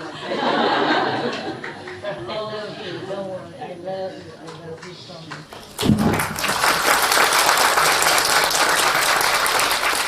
Yeah. Something like this is like a reward for me. Any other question? Yeah, I'm so pleased. Thank you. You have children yet? How many? 3, 1? 2 of them are finished yet, and 1 is finished. Okay. Wow. And you say what? You have goodness in you. That's why you recognize good things. Don't blame yourself, forget the past. You have no more past. All gone, erased. Yeah. At the time of initiation, whatever you done wrong in the past is burnt. But whatever you are destined to undergo in this lifetime, you have to bear it. Okay? Master, you are doing a very great thing for us. My family, you are doing very phenomenal things for us. For giving us the opportunity to come here. In fact, it's something that I don't know how to express it. We love you so much. My children, they told us, when you people go, tell Master that we love her. So I'm conveying the message from my children to you. Tell them also. I love you. I would love them very much. One day we will have a better place, longer place, bigger. Somehow, someday, I'm dreaming. And then the children can also come running, and have room to stay. Even tent to sleep in, and to be around. But they don't have to meditate a lot. Just to be around and to see me, and that I can hug them sometimes. And that you can see that they are around, without worrying they're at home doing what, One day we do that, okay? Just for you. Just for... because of you, yeah. I try, okay? In this complicated bureaucracy world, I try. Yeah, I will try, yeah. I'm trying, it's just have to be suitable. Yeah, I don't know. Anywhere is suitable and everywhere is not. Who knows? Yeah, with more merit from your meditation, sincerity, we are right. Because I also didn't think I would come back to see you. At that time it was too much burden. I thought the humans are not really suitable for anything spiritual. I thought I taught them everything I could already. And then it's up to you to make use of it or not. You see? I shouldn't just be around and always have trouble. But it's okay. I came back and I'm happy. Yeah? See you guys. Yes. These kind of people make my day, and make me want to do more for you. Okay? All right. We're trying. Yeah. Okay? Yes. I'm so sorry that the world is not one country, and that we don't have this magical power like Mao, La, Ga, La, Ya, Ya to fly together in the world. No, he only fly in spiritual body, not the human body. He's too cold to go up there and fly.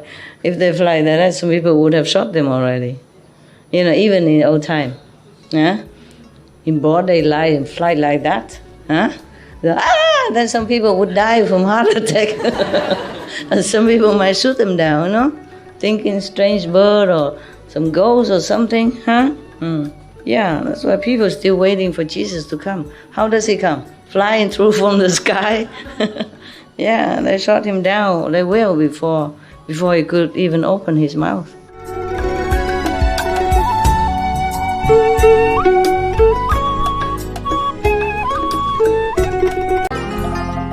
Any more question? Somebody behind there? Yes. How are you, Master? I'm okay. Good. Look good, no? Yeah, I want to ask you that's my personal meditation. Normal at home, if I meditation around 3 hours, it's okay. Okay. But when I meditation around 4, 5 hours, I don't know why my head turn around very fast. Just spirit head, not the real head, no? You feel like that? I feel it. Even I feel it even... Can you do it now so I can have a look? If it's really like that, just do it. Yes, very fast. And I don't know why. Yeah. Just one of the experience, okay? Oh, I see. Don't worry about it. It will pass. Oh, okay. Next time your hand will turn very fast. Then your feet, and then maybe the whole body, All right, it's okay. Don't worry. Just recite the 5 names, okay? Calm down. Call the Master if you're scared. Okay, thank you, Master. Welcome. You're trying very hard. Maybe if you meditate more, then the power is too much, okay? So just space it out, Yeah. until you get used to more blessing, Okay? Oh, I see. Yes. If Don't- I spread it out, like 2 hours every time I meditate, it's okay. But if I meditate around 4, 5, 6, continues all that time, then I got that happen. Yeah. Then space it out, okay? Oh. 2 hours here, 3 hours there. Okay. Okay? Thank you, Master. Better, yeah, and balance between the sound and the light. Yeah. Yeah, okay, Yeah, good. thank you, Master. Yeah, I told you, sometimes I meditate a lot and I can't. I also have to stop sometimes. I see. Yeah. Because the body is physical. Yeah. And the blessing power is nowadays is stronger than ever before. God brought down a lot of power, different power. Yeah. Yeah, okay. So if you are very sensitive, then it become like that. Okay, huh? Yeah. You're welcome. Oh, if you know how powerful it is, all that thing from the original cosmic and the original universe and the original God power, wow, you will swoon out. Just a little bit like that and you're already shaky. Yeah. Do what you can, huh? Don't force. Space out. I also cannot sit altogether 10 hours and transferring all this. I have to sit, 4, 5, 6 times a day. I told you. Yeah. I can't just sit all in one day, in one go, because I will die or cripple or maybe just gone to samadhi forever, never come back. I have things to do here still. I must come back. So I have to regulate, the body so that it will not pass out or kaput. Yeah. Just a normal power in this world is already like that. I can imagine the original power. That make me scared, Master. Yeah, I am too. I'm scared too. I'm scared too, but I have to do it. Nobody else can. Nobody else do. Everybody busy. Yeah. Okay, anyone else? Here go. Yeah.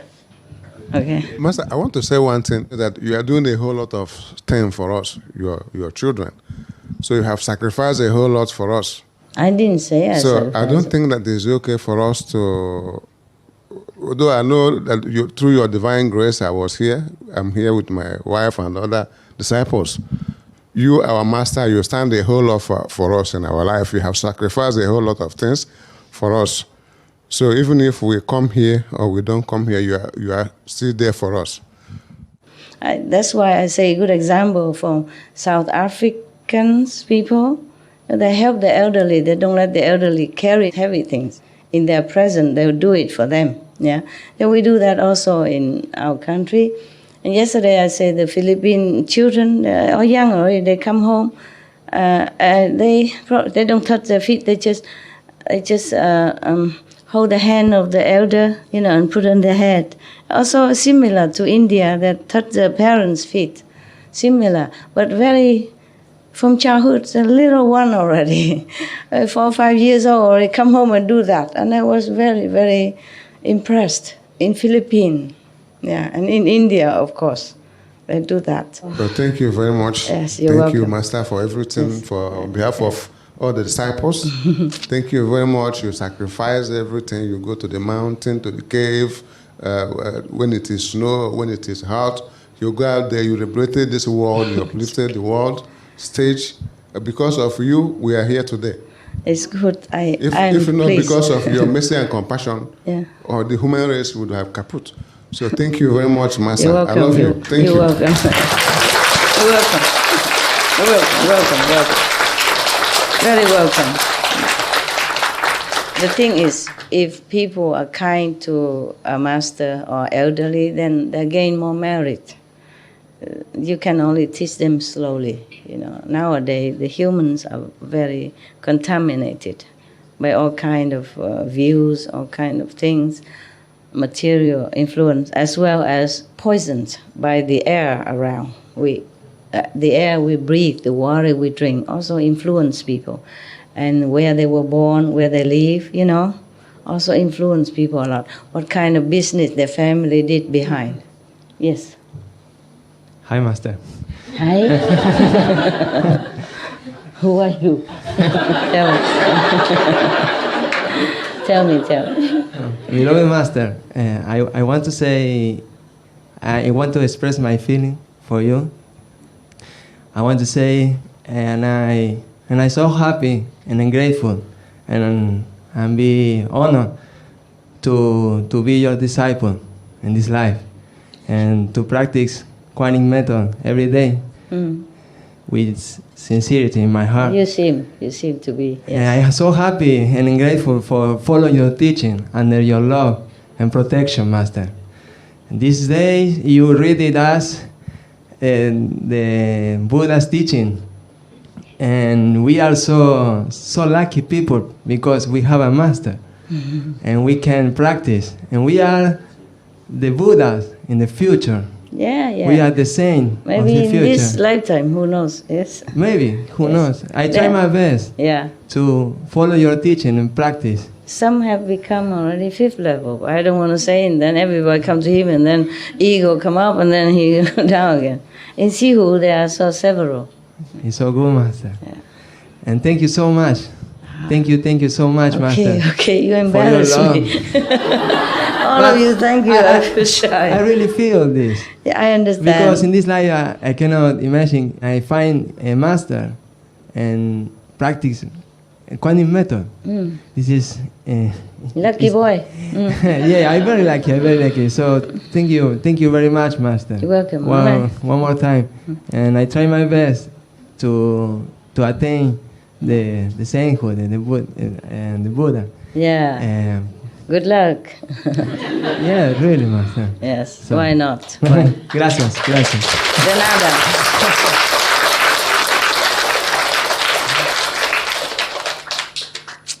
Cha, you make me shy. Everybody praise so much, thanks so much.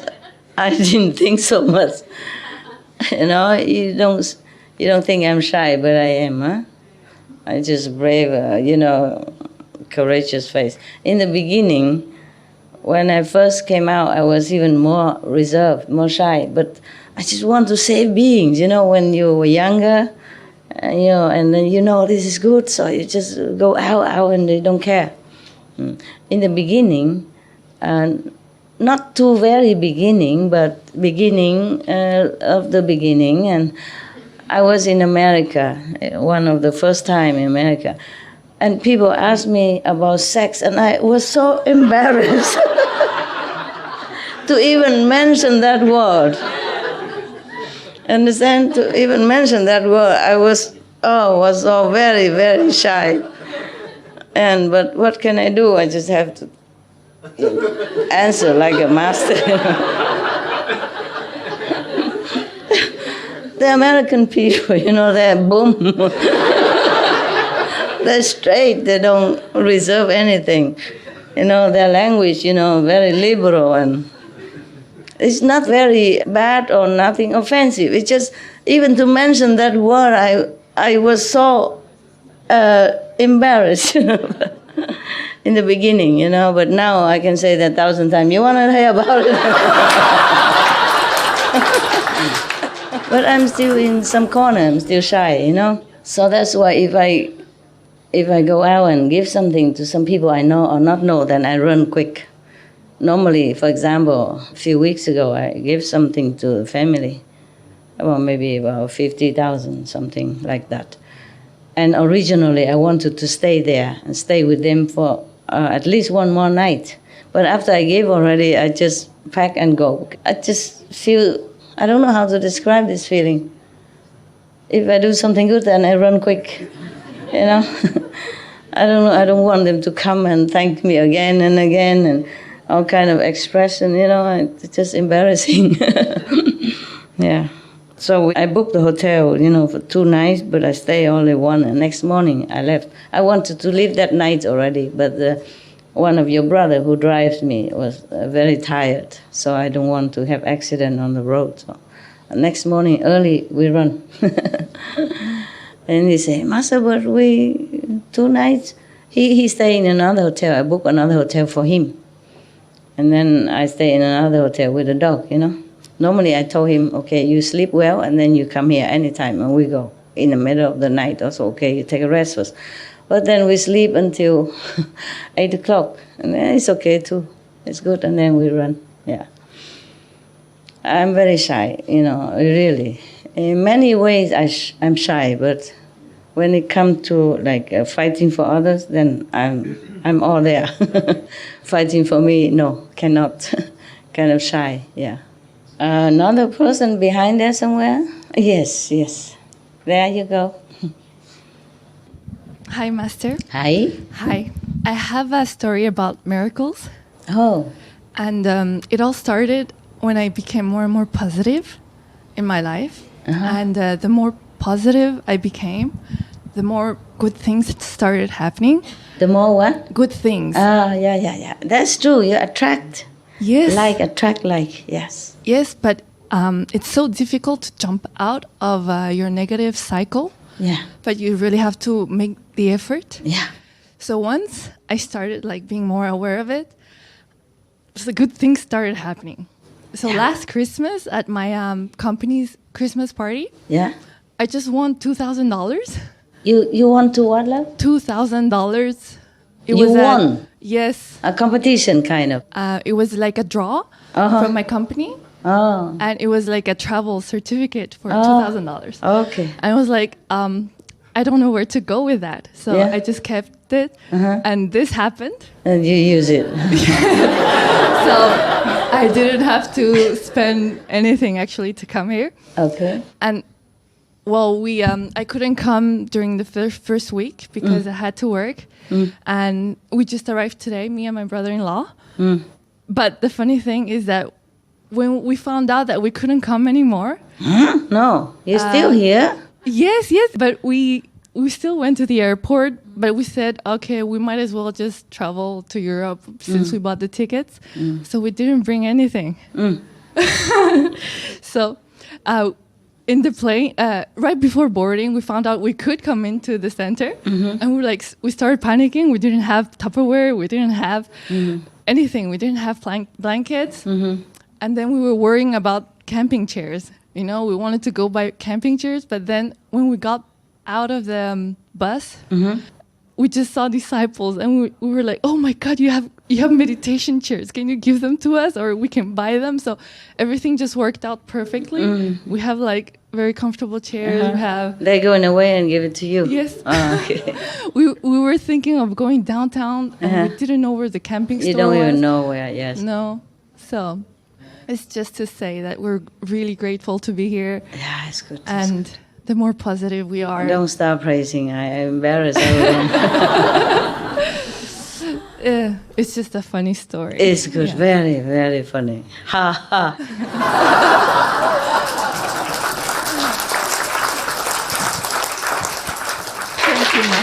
Happy story, not funny. Okay.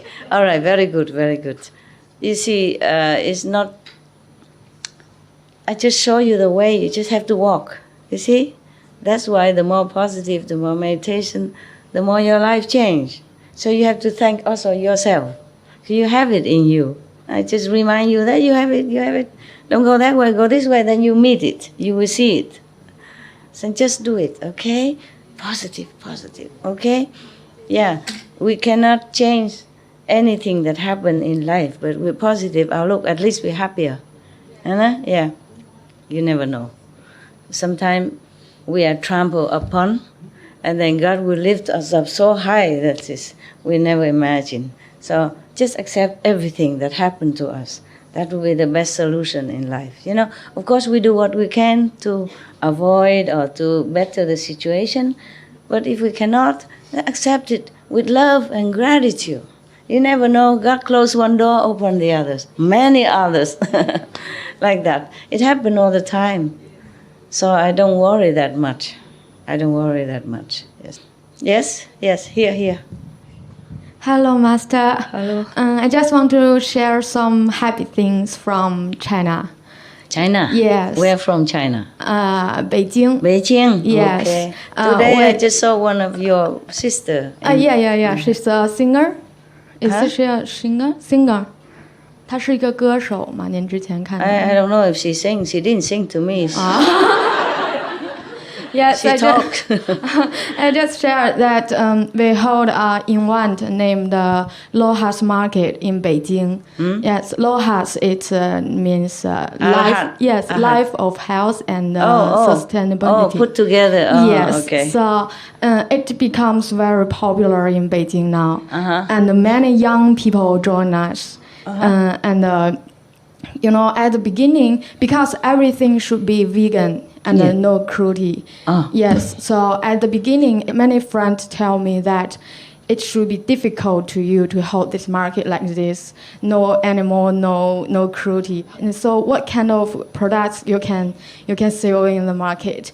But there are many storekeepers come to register at the beginning, but they don't know what is vegan, what is Lohas.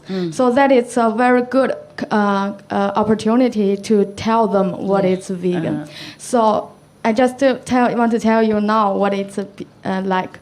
Now many there are like every time Lohas market have at least 40 storekeepers. And many crowded in the Lohas market, and very crowded. Yes, crowded. Okay. And now many manager of the shopping mall come to meet me and say, "Could you hold your Lohas market in our shopping mall?" Something like that. Yes.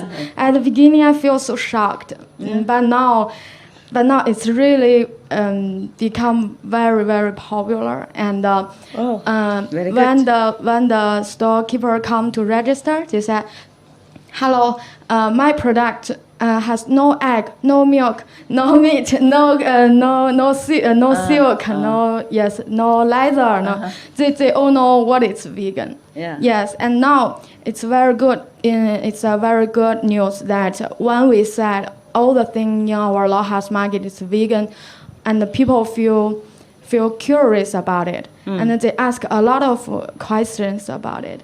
And now many young people. Maybe you print a leaflet, say yes, what's vegan, and then when they come in, see here. Yeah, we have it. It's easier. And we send a lot of advertisement online.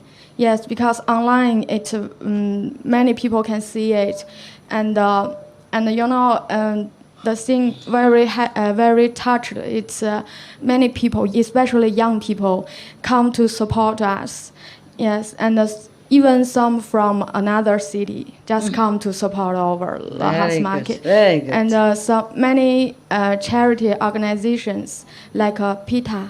PETA and some in Beijing local animal protection organization named Don't Eat Friend. Yes, they all come to hold this event together. Yes, so now it have many interesting things. Like in the Lohas market, we have different area. Like this area, it's vegan food. And this area, it's a children's entertainment area. And this area, it's some interesting interaction. Wow. Yes, this area, it's about animal protections show. You know, the people just pass by, they're all interested in it. Very good, very good. So I just want to say, it's vegan in China, people will think that it's a fashion. Man. Yeah.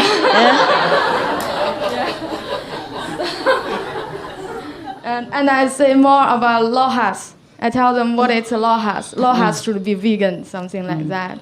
And they're all very interested in it. Very good. And now some of the storekeepers become vegetarian. Yes, and some foreigners in Beijing, and they are all vegan. And they come to support us. Oh, good. Yeah, actually, the foreigners in China will be more welcome. Chinese people like them. Yeah. So what they say, Chinese people will accept it. Because Chinese people are very hospitable to foreigners. Okay. Yeah. Good idea. Yeah. So everything it goes very smoothly now. Congratulations. Thank you, Master. 恭喜发财. And actually, the Lohas market can earn money. Yeah, yes, I know, of course. Can earn money, and I save the money for the bigger Lohas market. It will become bigger and bigger. Good. Yes. Branches, different cities. Yeah, yes, and it's many company come to want to cooperate with us and want to sponsor it. Yes, because you're a social person now. Yes, and and the shopping mall like it because now the shopping mall is not very popular as before. So they want to cooperate with some like a Lohas market that many people will come. Okay. Yes. So very good. I just want to say, actually, to be the disciple of Master, it's so lucky thing.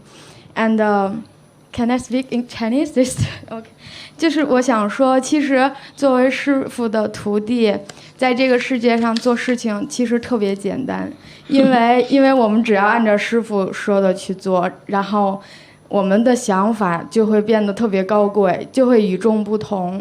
所以当我们真正按照师父说的去做的时候，就是很多人他会非常的尊敬你，非常的崇拜你。所以当我开始这样做，后来我就找到了一个方法，就是我以后不管做什么事情的时候都先想，如果是 Master 现在在做这件事情，他会怎么做？所以每次就是 just follow Master how to do these things。So 现在就是，所以现在我在我们的那个Lohas Market 上面，我一说他们会问，那你吃素多少年了？你为什么吃素？然后我说我吃素14年了，他们就。哇，你好厉害呀！你怎么做到的？对，他们会觉得这件事非常好的事情。Okay, very good. Good example. Thank you, Master. I love you. Welcome. 我爱你。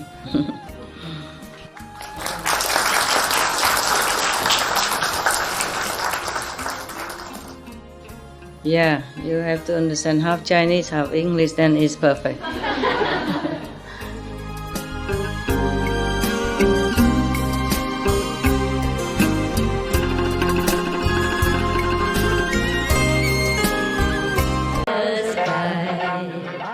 Behind there, your brother.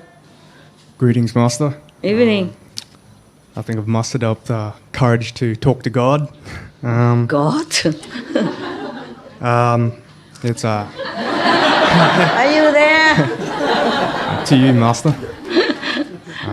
I'm looking for the God that you tried to talk to. It's been my first retreat, coming to see you, and it's been an absolute honour. Thank you very much. Where are you from? Australia. Yeah, the accent I thought from Australia. From which center? Sydney. Sydney. Yeah, I was thinking like that too. Telepathy. So how are you doing? Everything good? I'm doing all right. You're writing something there? No. If I may, could I ask 5 questions? Is that too much? Sure. 5? Yeah, 5. 4.5. 4.5.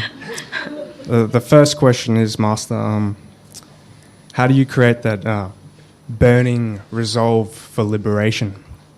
That real burning iron determination for enlightenment. How do you create that within yourself? Oh, I don't know. It's just there. I didn't create it. I was blind. Love makes blind. I love God. I want to find God. I want to share God's secret to everybody. So I just went. I have no second thought of why and how come, and just do it.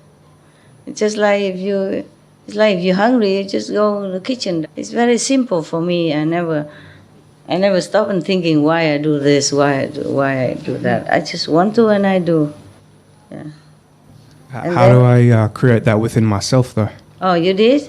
No, well, I want to. Okay. It's not a creation, but I guess you could try your best to focus on that. Everything else is secondary, except a necessary worldly duty, and things like that, or study. The rest are just focused on what you want, which is liberation. I did not go even for liberation. I just want to find the things that, I don't know, I just want to find something that is more beneficial to the world, to the animals. I see so much suffering on TV all the time. I just don't know, just something I want to do. So it just do it, that's all. Yeah. It's probably been boiling inside since young age, and I've been brought up with Buddhism and Christianity, and just everybody teach me about God and Buddha. I just don't see any. So I want to know. Somebody must have seen them. Somebody must have seen God somewhere. Somebody might have seen Buddha somewhere. And I want to know how they see them. And then I just want to find God and Buddha in order to have some power to help myself and others. Just like that. Very simple. It's not much. Not much I can tell you. It's a very natural thing to do. Yeah. I cannot elaborate in a more glorious term. Okay, I'm sorry. Just try your best. If you really think God or realization of God is all that you wanted, then that's what you will find. Okay, thank you, Master. The second question is, a few years ago I came across these videos of someone claiming to be a Naga serpent or something like that. Serpent? Okay, yeah. And in his videos he was pretty much talking about that prophet you were talking about the other night. Okay. How the world is changing and stuff like that. Oh, changing for the better? Yeah. Okay. Well, for the good people anyway. Yeah. Many prophets similar. Yeah. So let's hope it come true soon. He was saying that the earth is splitting dimensions. Splitting dimensions? Yeah. It's like a snake shedding its skin. Yeah. Changing. Yeah. And he told me a lot of stuff in the videos. Oh, he told you? Yeah. Oh, I was thinking, when did I ever say the snake stuff? Nah. Skin stuff. Okay, good. Yeah, so with rising in vibrations and all that stuff, he talked about, how we should get back to nature, start walking barefoot on the grass, start hugging trees, start being in the sun more, start cleansing our bodies. Yeah, good. He talked about a lot of stuff, hundreds of videos. Yeah. And it's good. Nothing bad. He said like all these volcanoes and stuff like that. It was like Earth starting its engine because it's starting to rise up. So there's volcanoes and all this stuff happening. Okay. And so-called global warming is actually Mother Earth heating up. Just like when our bodies has a fever, we get real Clean hot up and things, start to get hot. So that's what Mother Earth is doing to burn off the parasites, I suppose. Yeah, he said a lot of stuff, but I'm just wondering, do we have to be concerned with any of this information? Is it just astral level stuff? Should we just... It's just information. People, different person give you different information. You can think about it. If it's good, you like him, then you follow him, and you think his teaching is good, then you make use of it. Okay? Okay. Don't become a snake, though. Nah. Who are these Naga serpents, by the way? What Master? Naga serpents? Uh-huh. Who are they? Who are they? Yeah. Are they one of the race of beings? Yeah. Like dragons and stuff? Yeah. What he said is true about himself also. He didn't try to fool people or anything. Yes. Just like dragons, they're one of the race. Normally they have a power though. Yeah. What else does he do? They can see things, the future. You just talked about a lot of different things. Just vegetarian, vegan. Yeah. He was kind of pointing towards fruitarianism. Okay. Because also. you get like the light codes from the sun, and talk about repairing your DNA and all this stuff. Fruits are good also. And just not everyone can just eat fruit. Yeah, because the acidity, some people cannot use to it. That's all. But fruit are good. Vegetables are good. Yeah, just not everyone can. Yeah, because our stomach not used to. That's all. So we eat a lot more fruit if we want to, and other things also to balance it out. Then it's good. Yes. They have some power inside, can see the future. So where is he? Australia? No, he's actually, I think he's from Florida. He talked a lot about Atlantis, Lemuria, and all this type of stuff. So, all right. Okay. So what do you want me to say? I just wanted to know if we should be concerned with any of this stuff, because it's like astral and causal, and we're going all the way up to the 5th. So it's okay. He's teaching good things. Yeah. Okay. Remember in the story, some dragons, also from the Naga clan, came and asked the Buddha teaching, and they practiced vegan and ate purification ways. Yeah, they do practice too. According to Lotus Sutra, one of the dragon girl, she's only 8 years old. She enlightened. We have many beings on this planet and below and invisible as well. They are to be respected and treated as thus. Yeah? Like we have animals, we respect them, love them.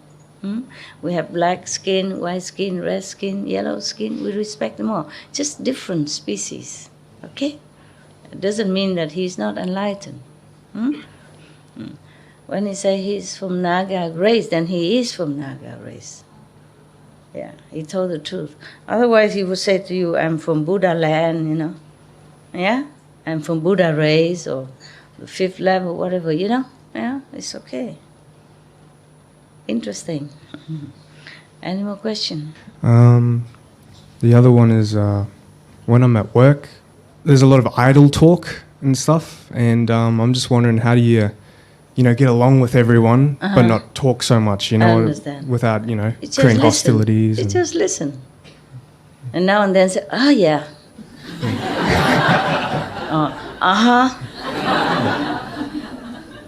You're right. I think about it. I think of your point. I think about your point. It's just something, and now and then just punctual. Don't have to talk. You just recite the 5 names at the same time. And if they caught you not listening, well, they understand. Okay? They probably thought you were studying too hard. Anatomy. So they understand. Okay? Just say, sorry, I missed you. What did you say again? You don't have to talk, Just, oh, that was interesting. Can you say it again? So make them talk and talk. You don't have to say anything. Okay? And recite the 5 names at the same time. Benefit yourself and them. Okay. Right. Okay, I think this is my last one. How do I develop more love for you, Master?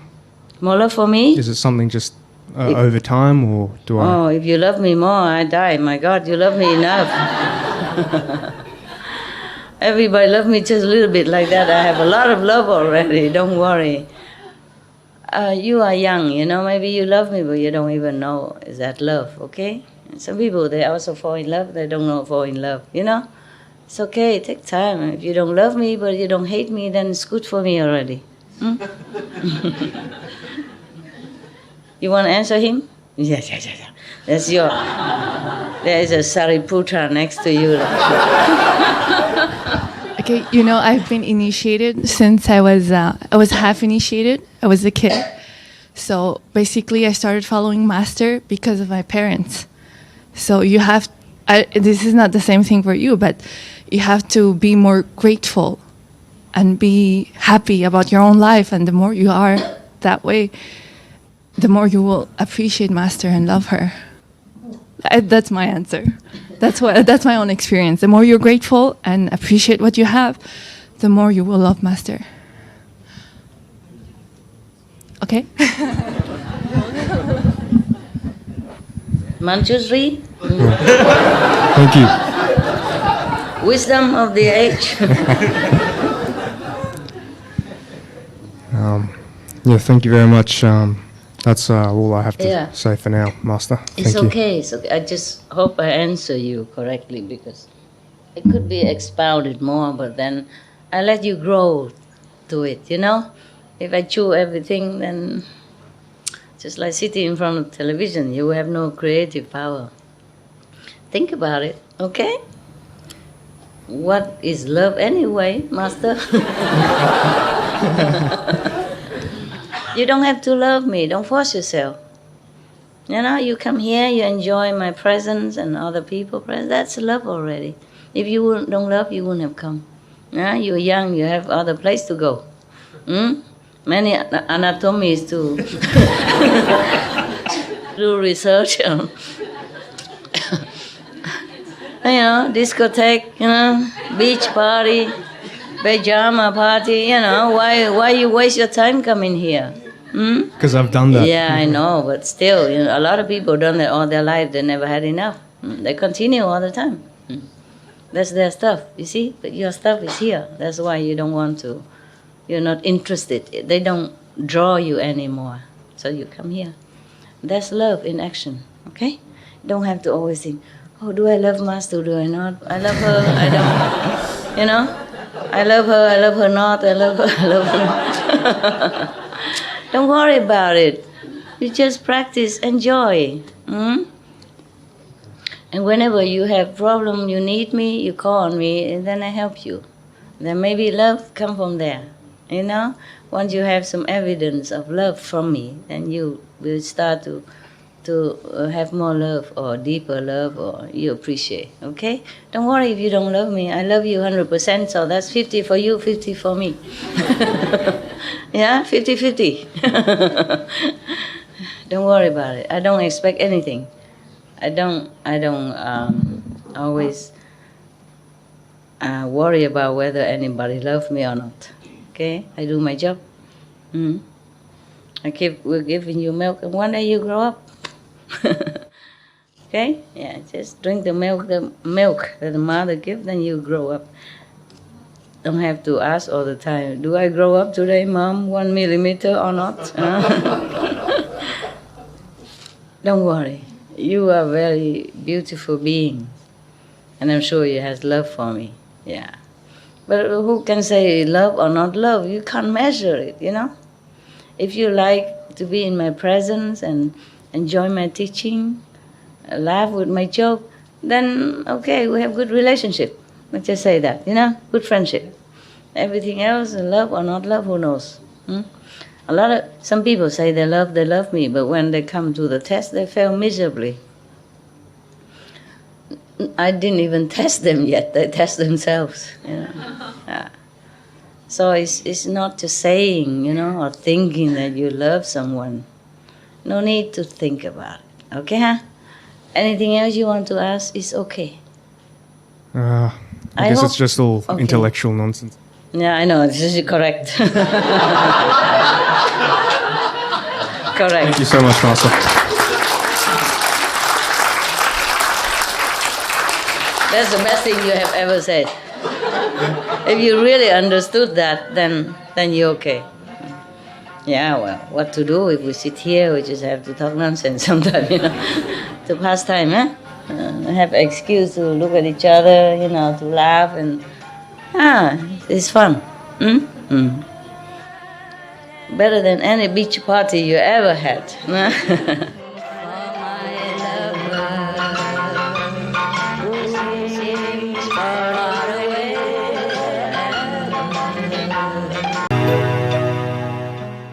Yeah? One nonsense question, Master. It's okay. Sorry. It's okay. Do you see Shakyamuni Buddha and or such Urf-stored Bodhisattva, do they help you to do your... They all help, yes.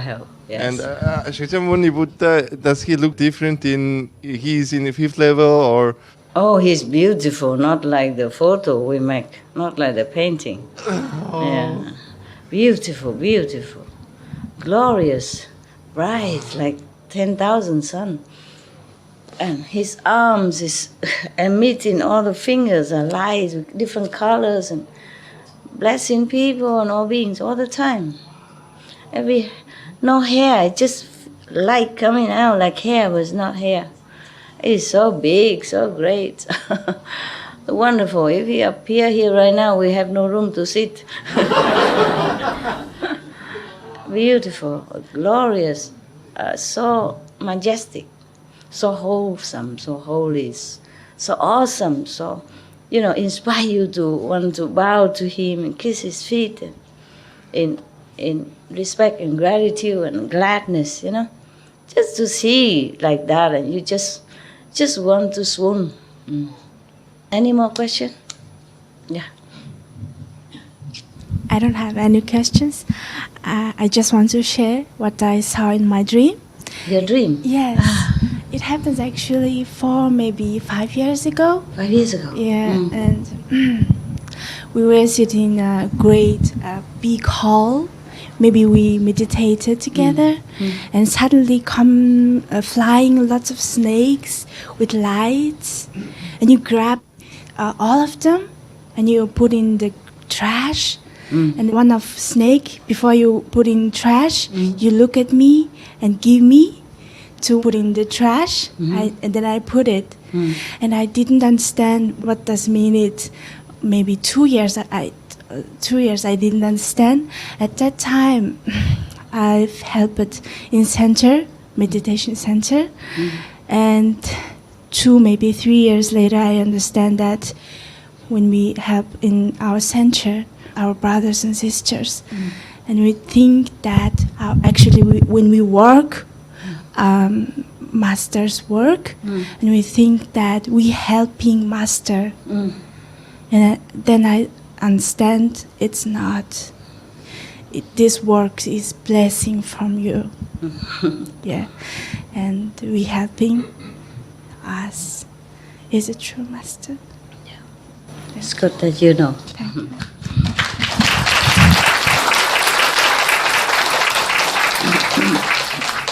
Yeah, some people don't understand that. They think they're working for me.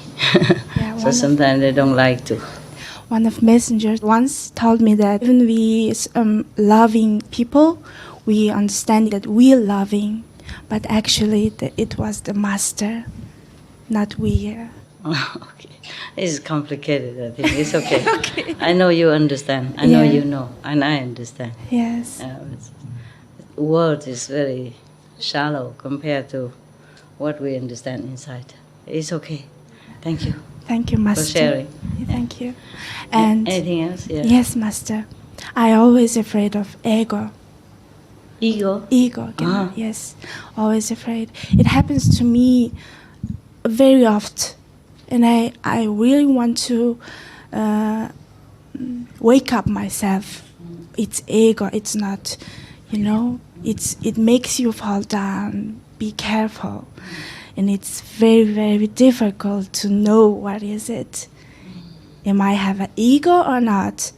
And I saw lots of my sisters and brothers, the ego falling them down.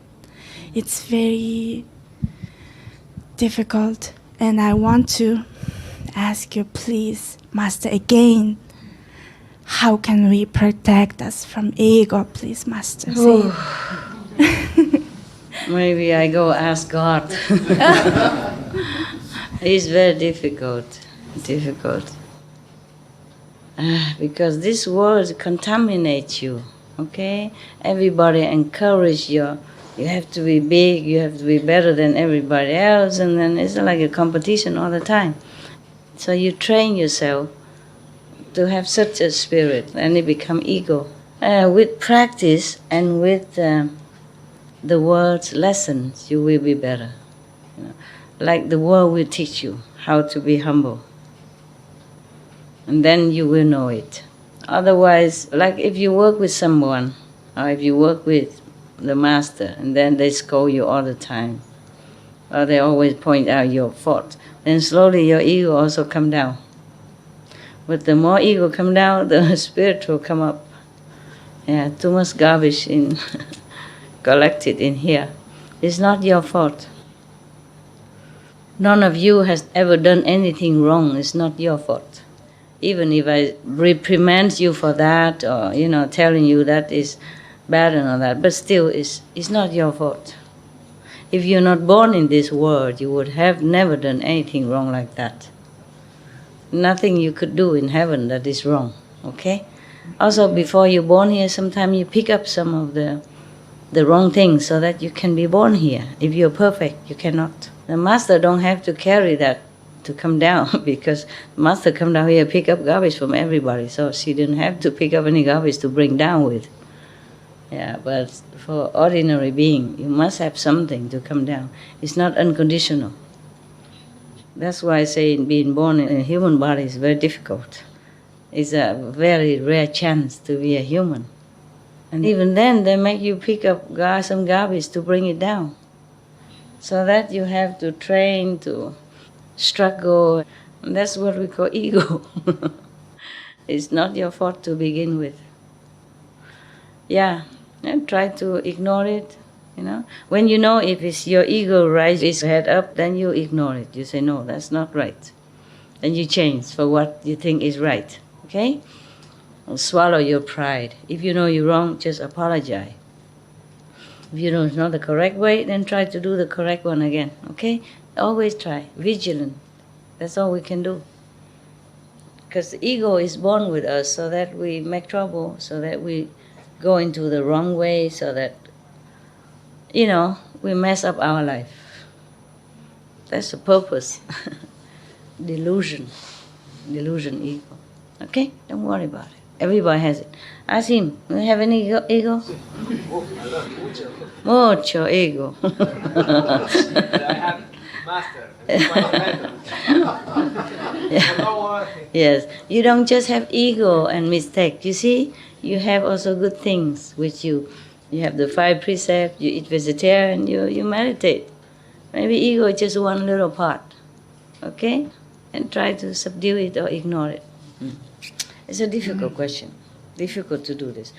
Even the 5th level saint, if you reach a 5th level of spiritual consciousness, you still have 1% ego. I want to erase it. No, not on the 5th level. You still have 1%.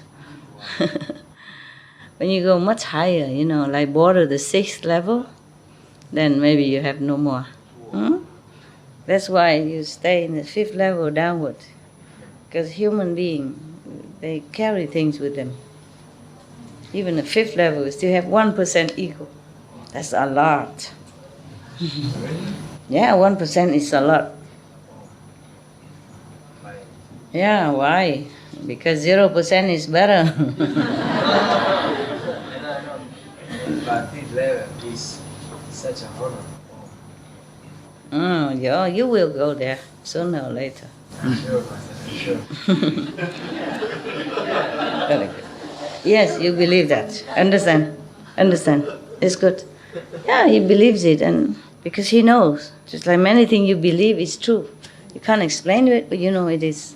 For that reason, I also do my meditation every day, because I know it works. I know for sure it works. That's why I meditate.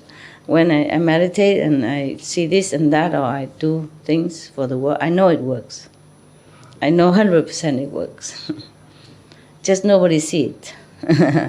But I know it. So I continue, you see? Nothing can stop me. Because I know it works. Yes. It's just so easy, just like you know you're hungry, and when you eat, you know you're eating. Every morsel you bring in your body, you know, oh, it's delicious. I'm feeling better now. It's very clear like that.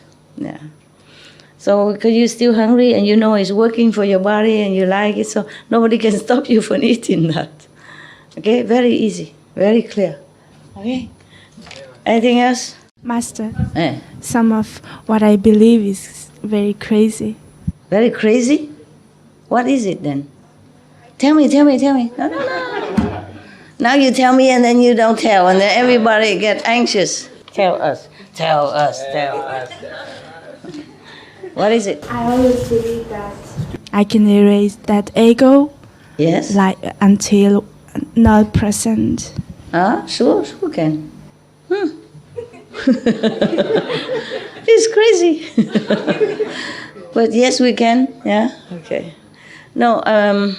Not like 1% completely in the 5th level, but you know, some residue is still there. Yeah. It's just the mechanism of the 5 worlds. You know, everybody has ego. Otherwise, nobody want to do anything.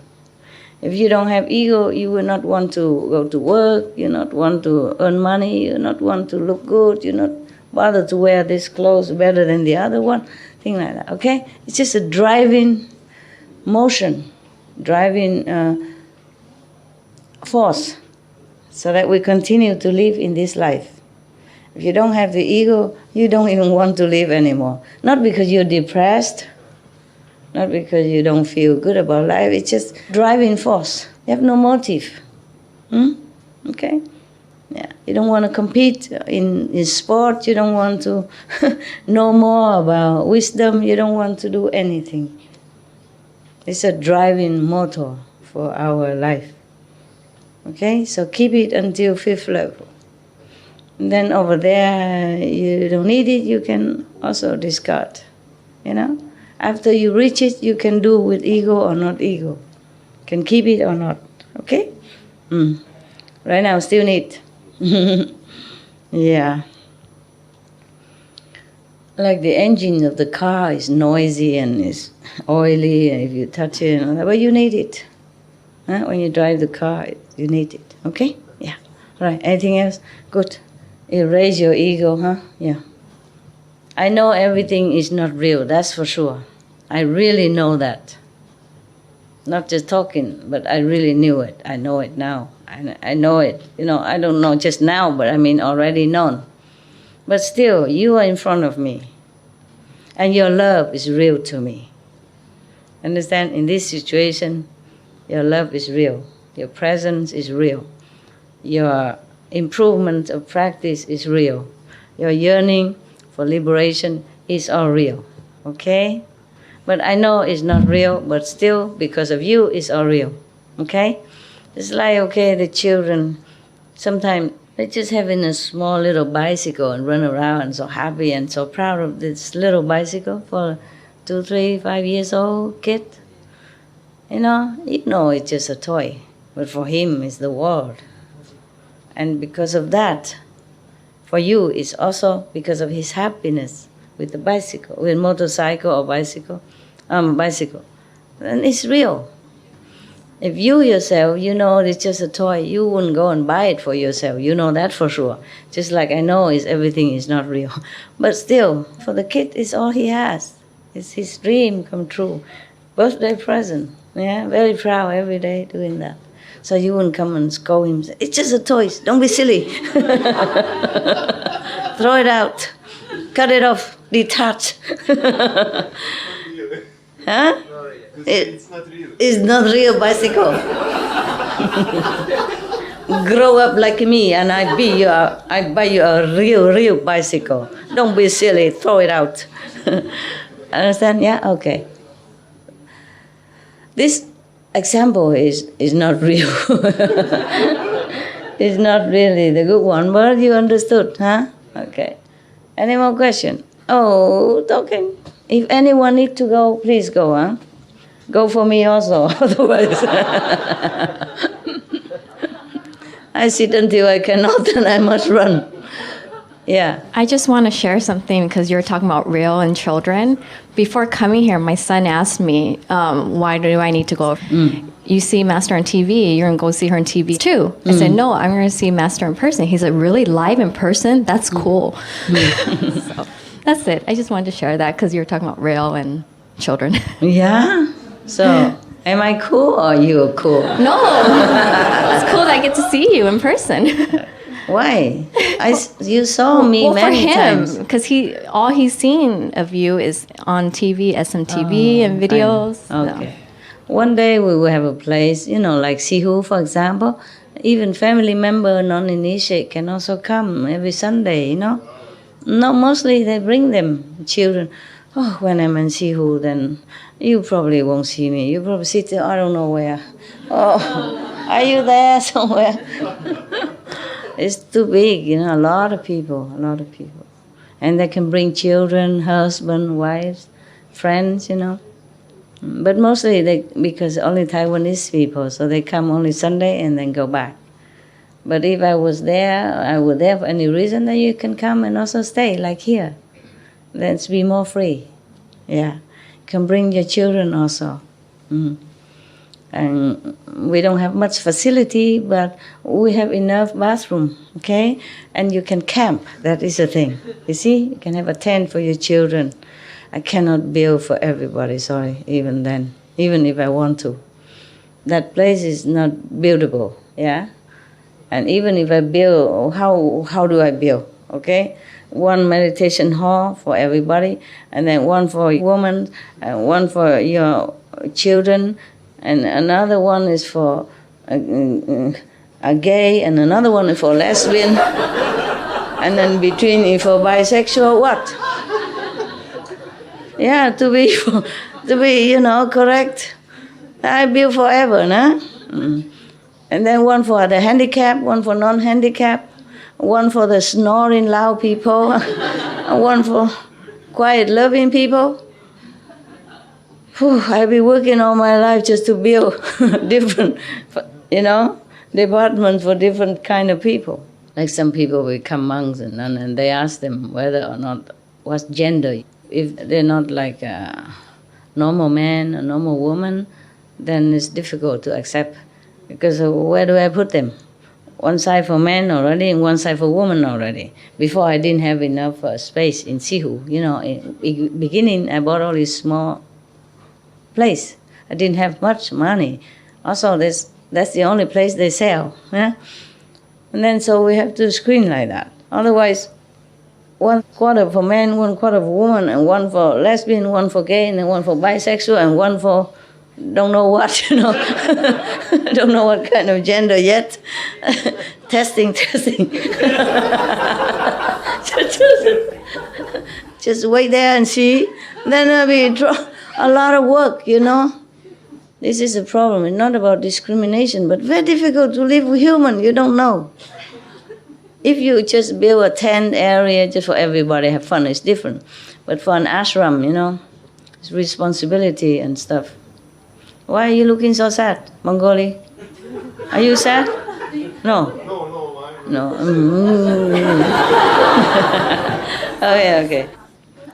Sometimes serious, huh? Okay. Yeah, father of 2, my God, what? How can a man smile all day? Being a father, yes. I am perfect, Master, in here. What? I am feeling perfect, Master. You feel good? Okay, yeah. Then it's good. Yeah. One time I asked a person, how come you're so patient? One of your brothers from America. I said, after being married, Master. Yeah. Patience is a must. Yeah, I say, why is your wife so difficult? I say, I wouldn't say that, but, And besides, he lived with family of the wife, both parents and then the brothers and sister and the whole family and the wife. So I say, wow, you didn't need to study with me. You are saint already. Don't ask me what level. Then one of your sister, I think maybe from Hong Kong, she say, after having children, they teach you patience, humility, everything. You have to have all that in order to be a mother. Yeah, it's true also. They are teachers. They're teachers. Oh, they test you no end. It is so beautiful, Shihu. Yeah, I know. Yeah, over there is more free. We have room, and I rent more place now. Yeah, around there we cannot buy. We can just rent. Oh, in the place at the main area, I bought already many years, and then continue a little bit here, a little bit there. But in some place we can only rent. For people to park the car, and then I rent a new place, and they meditate inside now, more deeper. Yeah. So it's better now. We bought a new piece of land because initially keep eating up into my quarter. Yeah, now they sit right in front of my cave and next to my cave, and if I go there, I probably, excuse me, can I pass? Just a second. Yeah. Sitting everywhere now. So that probably if I go back, I have to stay in a new little land next to it. Just next to it. Yeah. And I don't have any cave there, so it's okay now. I don't need to make any cave anymore. Probably the old cave of people like museum style, you know. Sunday I sit there and $5 each to come. Yeah, check out my cave, 2x3, you know, $5. Make a tour around the cave. You don't have to. Just peep in and you see everything. It's not much there. It's a mattress on the floor and air vent on the ceiling and a little stove. There's a little wood burning, a chimney like, you know. That's it. No, inside it's for warming, but I don't use it. The cave is too small. My heat rebound to me. Very hot. It's warm enough. No, it's not all that. It's not all that hot. Yeah, a tour of the cave, you know, inside. Take you 1 second. Oh, okay. Done. $5. Yeah, if I cannot earn money anyway, I sell tickets for my cave. Probably a good attraction. Because it's probably been famous by now. What was it before? Okay. The back mountain and the side mountain is more beautiful than the front. The front just, I plant big trees overnight. Oh, we work very hard. We roll in woods and to bring big trees inside. And then we plant it right overnight. Overnight you wake up and then you see a lot of big trees growing already. But it takes some more time to regrow the leaves, and now it's like jungle over there. It's very nice to walk inside. Very cool. We put up umbrella, sunrella, big one, and everyone sit under there. We go coffee shop or browsing around the jewelry shop and the bookshop and things like that. It's okay. I like Sihu. I like it very much. I built it. You know, I built all the cave and I built a little stream. I plant all the trees together with the monks at that time.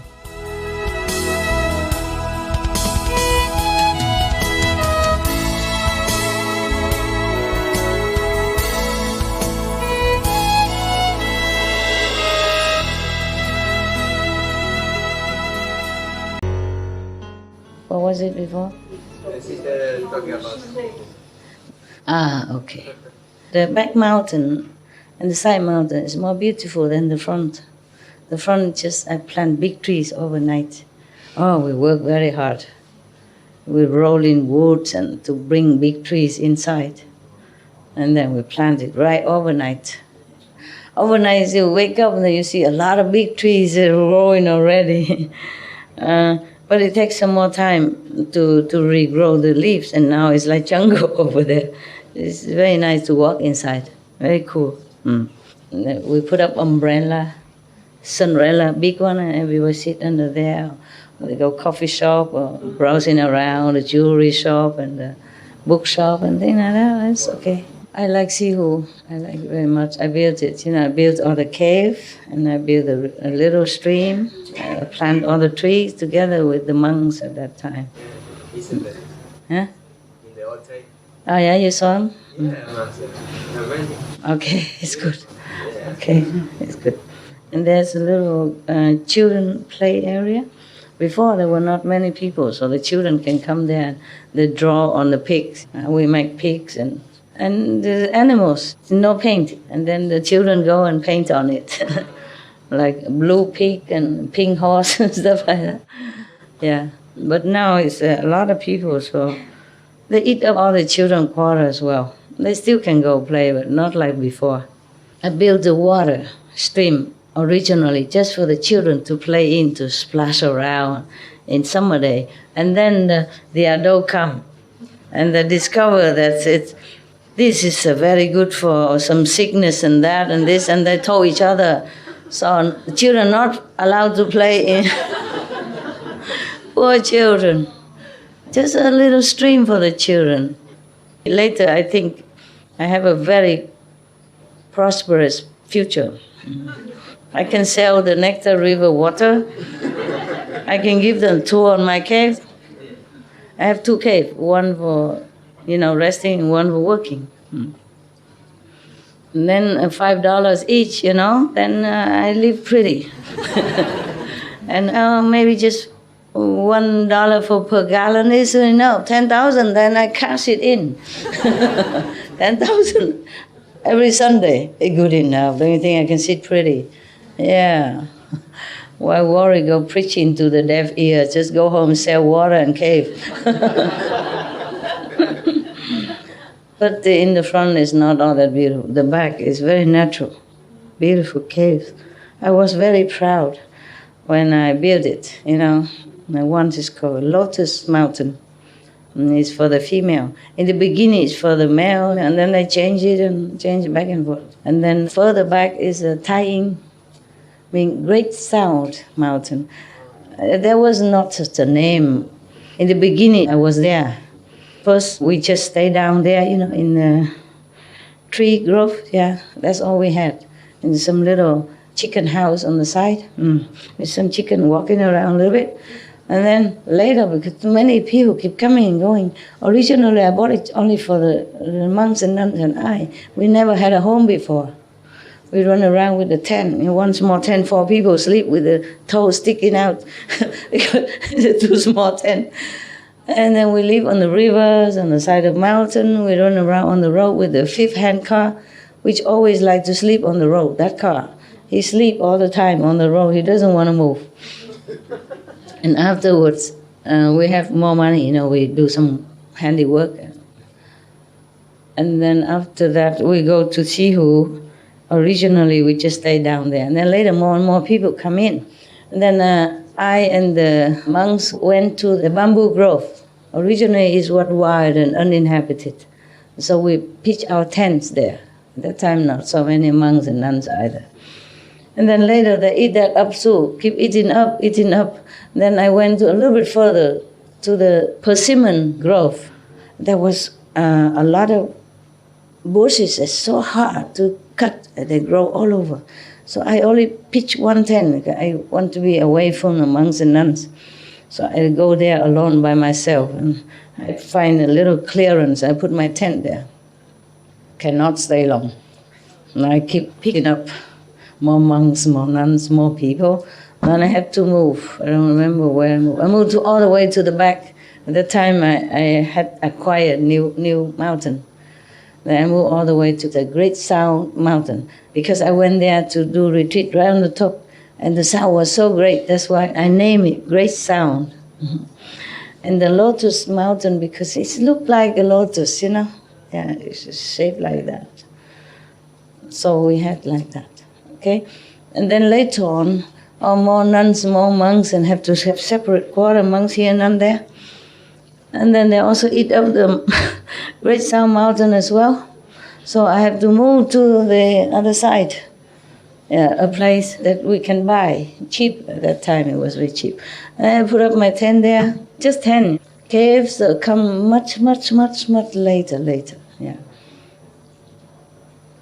And then there I stay until now. Yeah. But now, because so many outside people want to come see who, and then because it's nice, like a park, so everybody go there just to sit there on the stream and chat.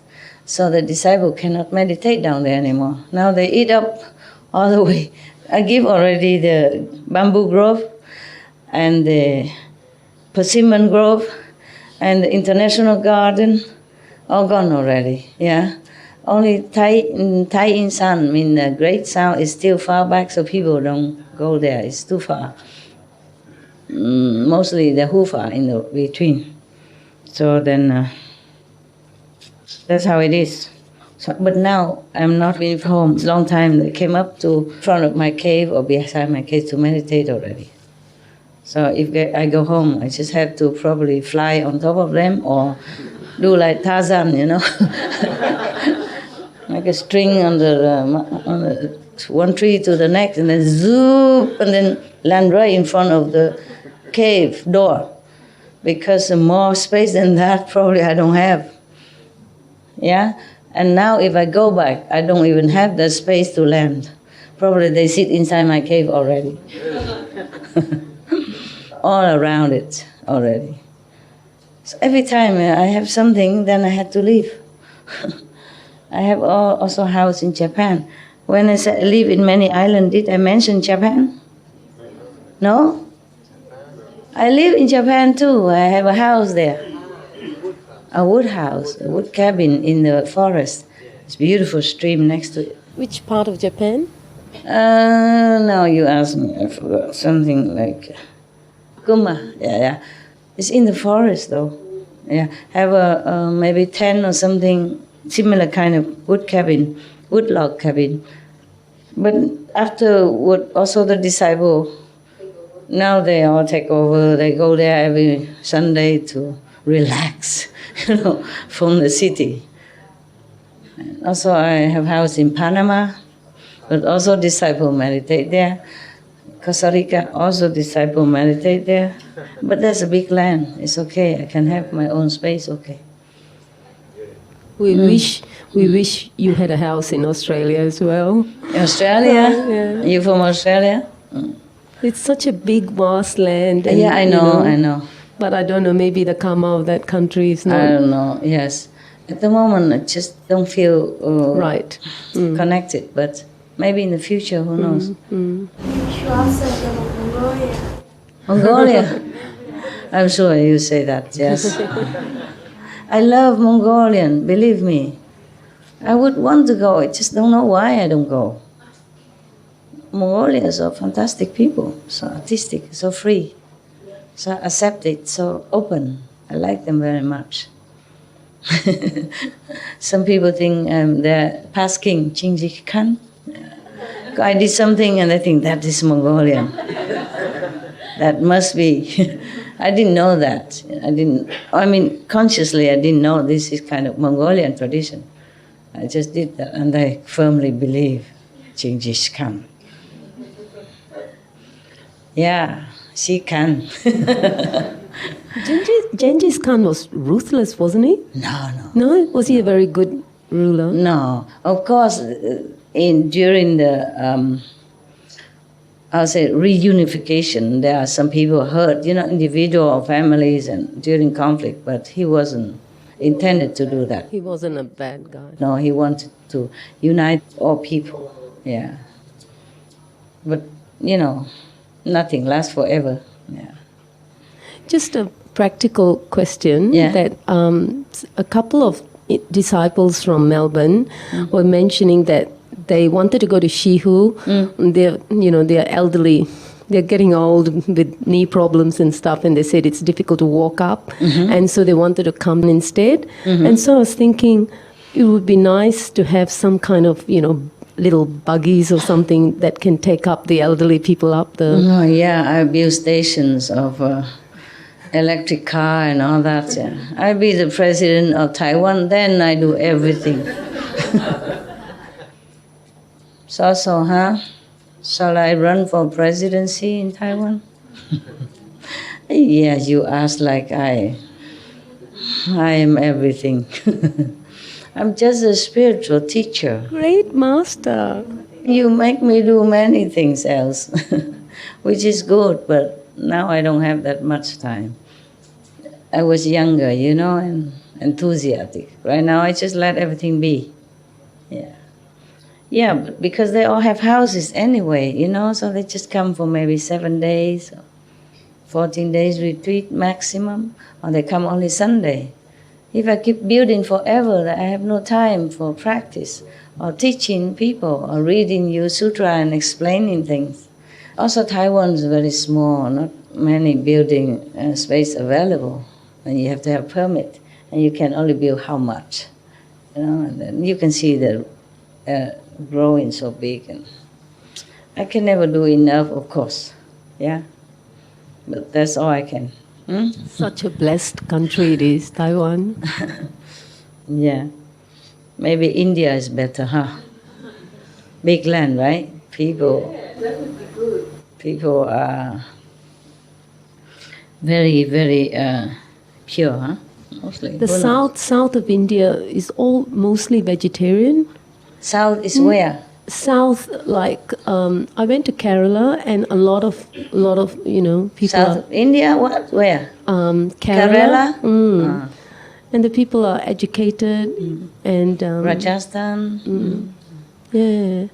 The north, because of the influence of the Mughal Empire, so they have meat introduced, and so people still the Mughal, and the Turkish, Persians, they came over and the took Muslim, over. the tradition different, and the Christian. Yeah. No, but before that, the Indian people, some of them also eat meat, even in Buddha's time. Cannot just blame everything. I hope that all the monks change into vegetarian diet, vegan diet, to make example of love and compassion, example. If you eat all the beings, then who is there for you to ferry across? Who left for you to liberate, They're all beings also. Okay, good. We meditate, I go. I go.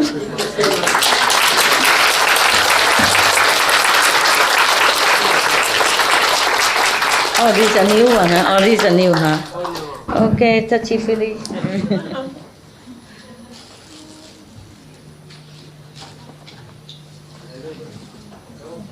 And let you go rest, or maybe go restroom.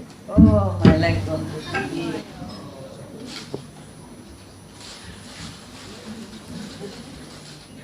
Every day new?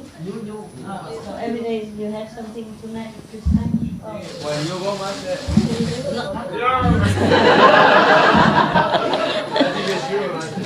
Now you behave like a perfect being, huh? And after touchy-feely, when master come behind,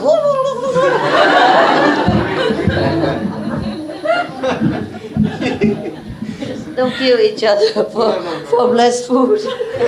No violence. Ahimsa. Ahimsa, no violence. Thank you, Master.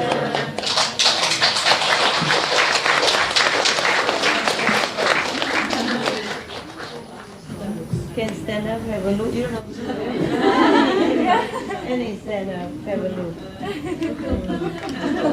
Very good. The same size.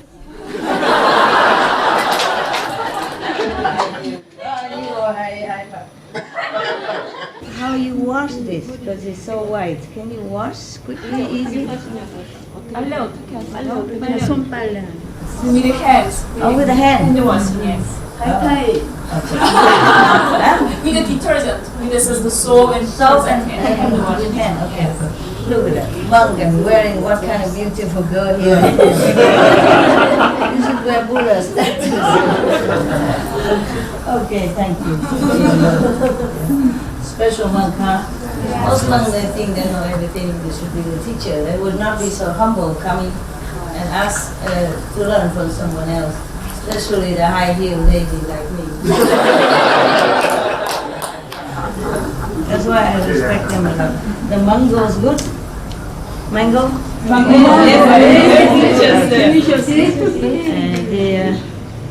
the squid are vegan.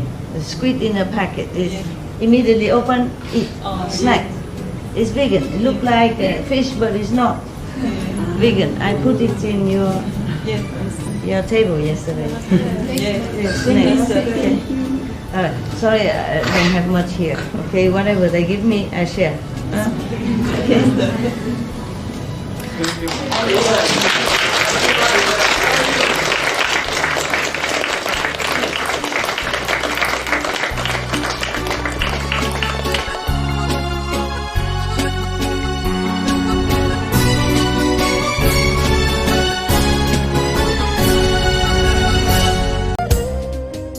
What happened, darling? You fell down? Oh, I also fell down. Even my ankle is still swollen here. Watch it. Do you need some special medicine? You have? You must put some cold water at least, huh? Can somebody take care of you a little bit? Yeah.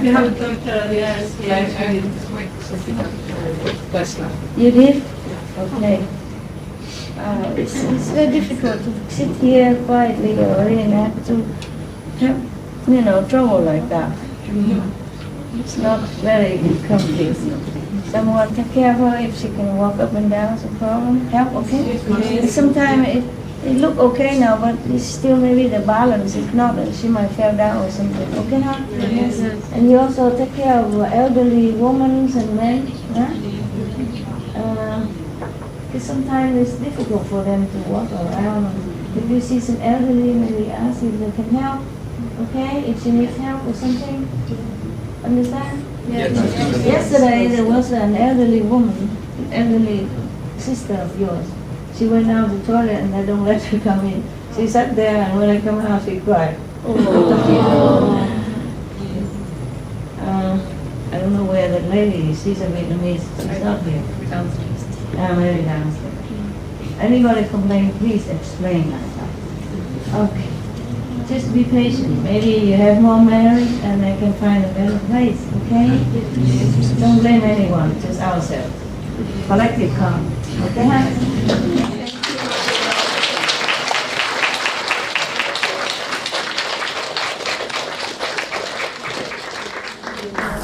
I wish I could hug all of you more times. Wow. I wish I could. Just no time, no space.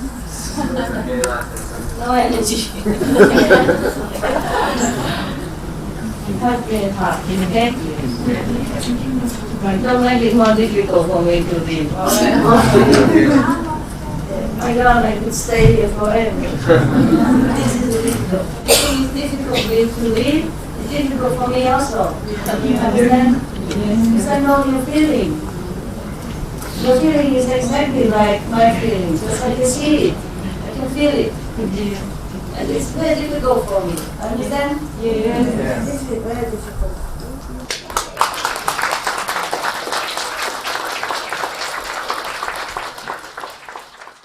Okay, just a quick look and go, huh?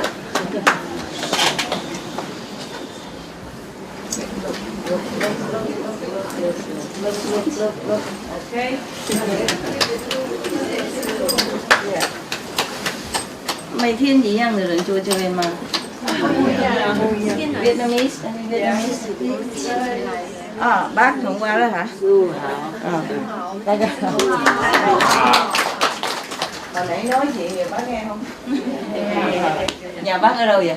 Dạ ở Úc. Ở Úc hả? Dạ. Từ Úc qua đây một mình vậy đó? Dạ đi với con. Con đâu? Đi với hai dâu. Vậy hả? Con như bữa nay sao nó không có thấy nữa. Thôi không được, không sao. Thì con dâu phải coi chừng bà già chứ hả? Dắt bà đi chỗ này chỗ kia không? Giải thích cho bà nghe không? Bỏ bà đi một mình như vậy. Con dâu nó tốt không? Tốt thì được. Nhưng mà tu hành mà không tốt nữa là tôi chóp. Chóp á.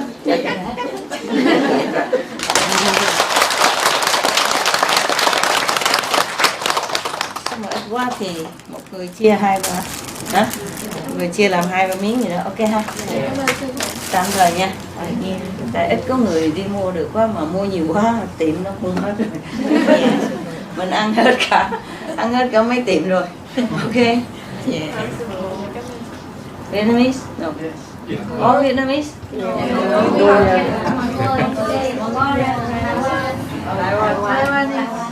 I said please share, okay? Like one person, 3 pieces inside, maybe 2-3 people. Because we don't have enough people to keep going and buying. We eat up many shops already. Empty shops, okay? But suddenly come too many people. So please don't think I'm not generous. Just situation difficult. Understand? Yes. You go home, meditate and pray. Okay? I'm sorry, this is all we can have. Well, it's good enough or no? Not really.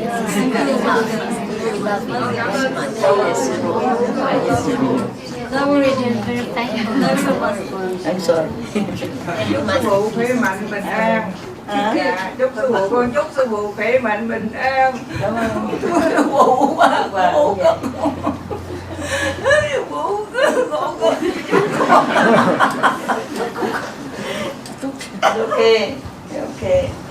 Okay. Không sao, muốn khóc thì khóc, ở đây tự do. Cảm ơn nha. Cảm ơn nha. What can I do? I want to hug all of you. Okay. Hug in my heart, okay? Love you. Love you. Love you.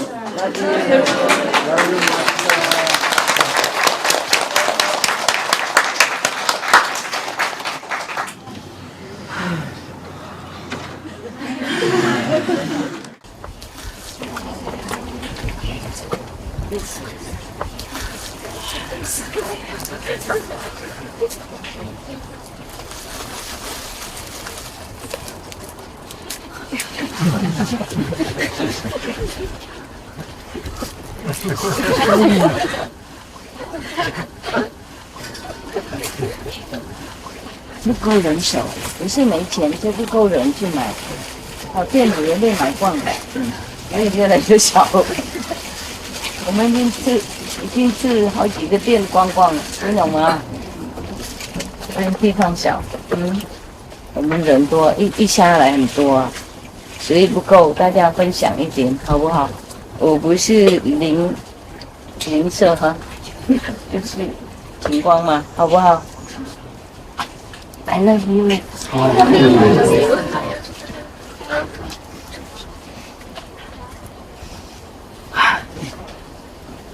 Thank you, Master. 对不起，地方小 ，OK。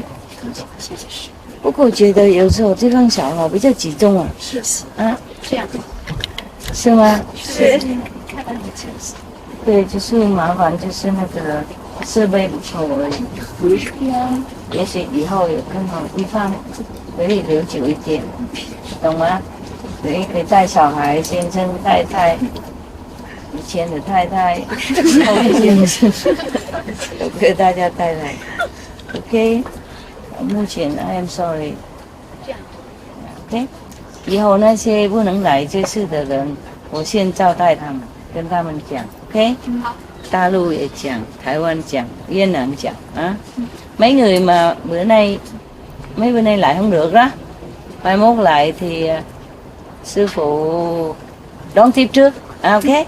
Yeah. Nói với họ biết, ok? Bánh nước đợi sẵn.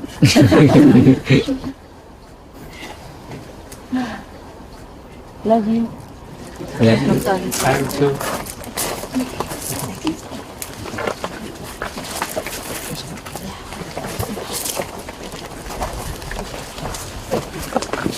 You're very good children.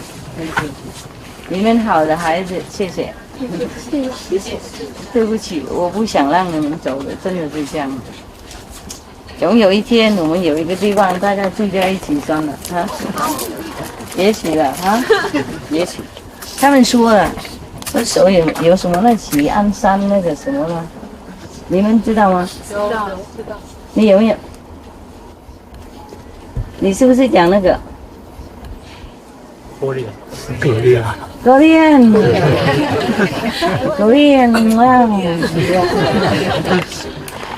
I don't have any Korean here to show you. It's okay. No. Cái bộ phận nhỏ thôi mà nhiều như vậy đó, hiểu chưa? Nhà bao lớn cũng không có đủ. Tour sao ta phận gì của cô vậy? Cô sợ在哪里？就把大的房子给大家来住。我谢谢你们的爱，所以目前别人不能来，不过以后他们来的话，跟那个 office 讲，挂一个特别的那个号码或是什么颜色的，我特别招待他们 ，OK？ 然后你们这些已经来了，说最后，对不起了，你们来多少我也不觉得够，我认为。 不是说你们不想走而已，我不想让你们走的，那种很难过。这世界是这样子，根本不能。没关系，回去保护国家了。Go back home, bless your country for me, okay? And we have time to see each other again. I'm sorry, it's too small. Oh, cry again. I like your nails. What have I done? You understand everything I said? Where from? I know. Where are you from? Philippines. You were? Con ở Philippines. Người Việt Nam. Bây giờ ở đâu? Con ở Arizona. Arizona, tốt lắm, chỗ đó tốt lắm, nóng giống Việt Nam. Khỏi nhớ nhà. 15 năm nay con gặp sư phụ. Sao mà lâu dữ vậy? Đi ở đâu mà lâu, 15 năm mới tới gặp tôi. Tôi bây giờ khóc cho 15 năm đó hả? Sư phụ muốn nói với sư phụ, sư phụ đã cứu sống con, nó 3 lần chết rồi. Con cảm ơn sư phụ. Không có gì, không có gì. Sống lại là được, không có gì. Con sẽ cố gắng tu hành đi con. Ai nói, biết rồi, giỏi. Tháng tôi cảm ơn sư phụ chiêu tha là mình san sư. Tôi chạy khu san sư mà,所以khu ý sư phụ cầu. Cái nào? Con muốn nói một nói trải nghiệm sư phụ cho con nói. Ok, nói đây, đâu có gì đâu mà nói đâu. Sư phụ, năm 1998 á, khi con đi máy bay từ thành phố Manila về Bacolod, con bị accident Philippines Airlines. Lúc đó con có 29 tuổi. Con máy bay đó xuống thị trường á, đúng không, rồi máy bay nó bị accident. Lúc đó con không biết làm sao hết á, con kêu sao phao ai thử nó rồi cứu sống con, cho nên con chết sớm vậy sao? Rồi chiếc máy bay nó ngừng lại. Ngừng lại à? Dạ. Sau đó sao cô có biết không? Con, cái chuyện này là đồng tu ở Philippines ai cũng biết hết. Dạ. Tôi chưa biết. Dạ, tôi chưa biết. Náo động cả.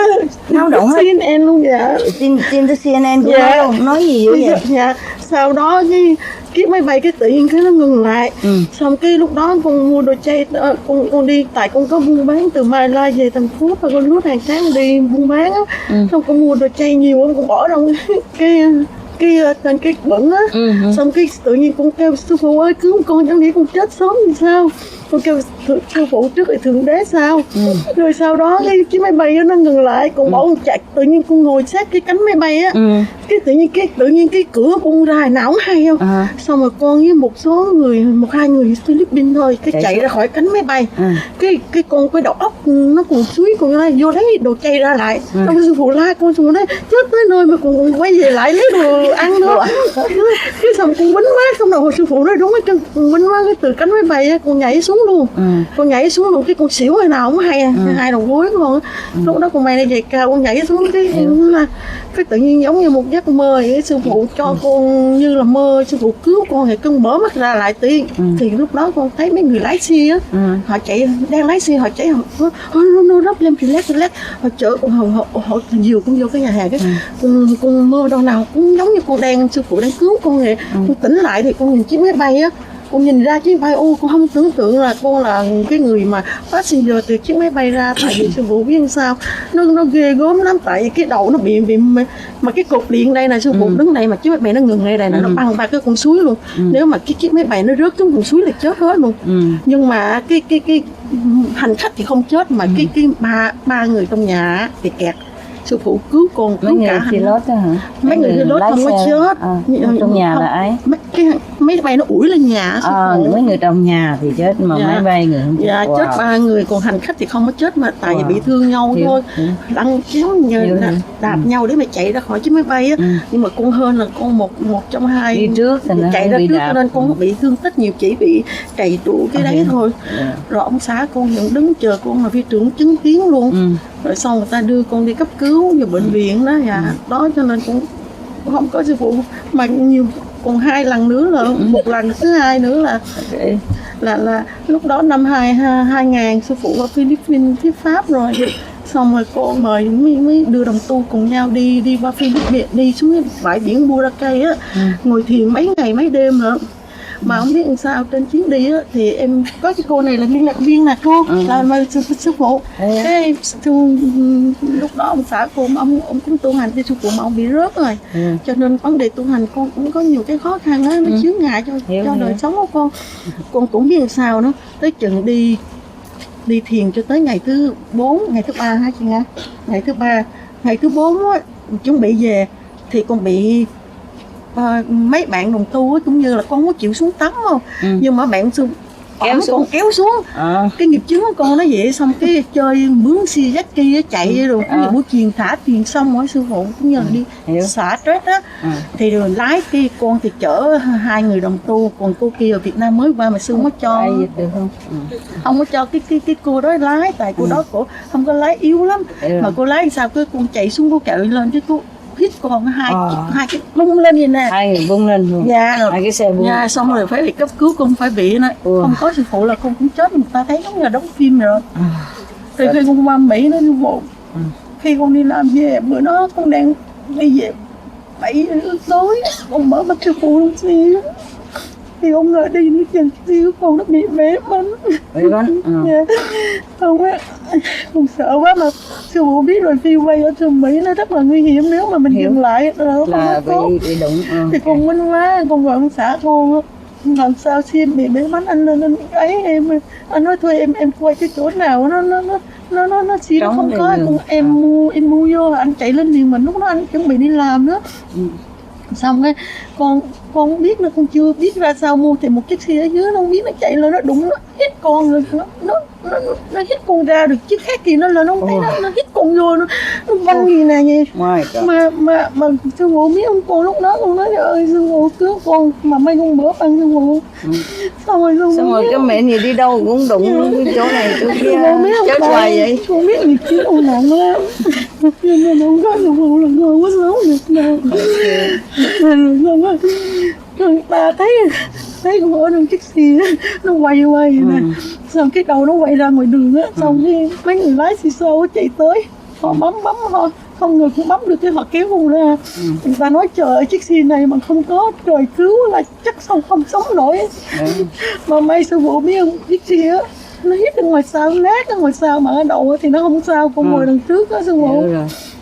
Nên con nếu mà hít cái đầu là chết luôn. Dạ, mà chiếc xe ngoài đít nó nát bấy luôn á sư phụ ơi. Cho nên cái niềm ao ước này con ước ao con gặp sư phụ để con chia sẻ cho đồng tu.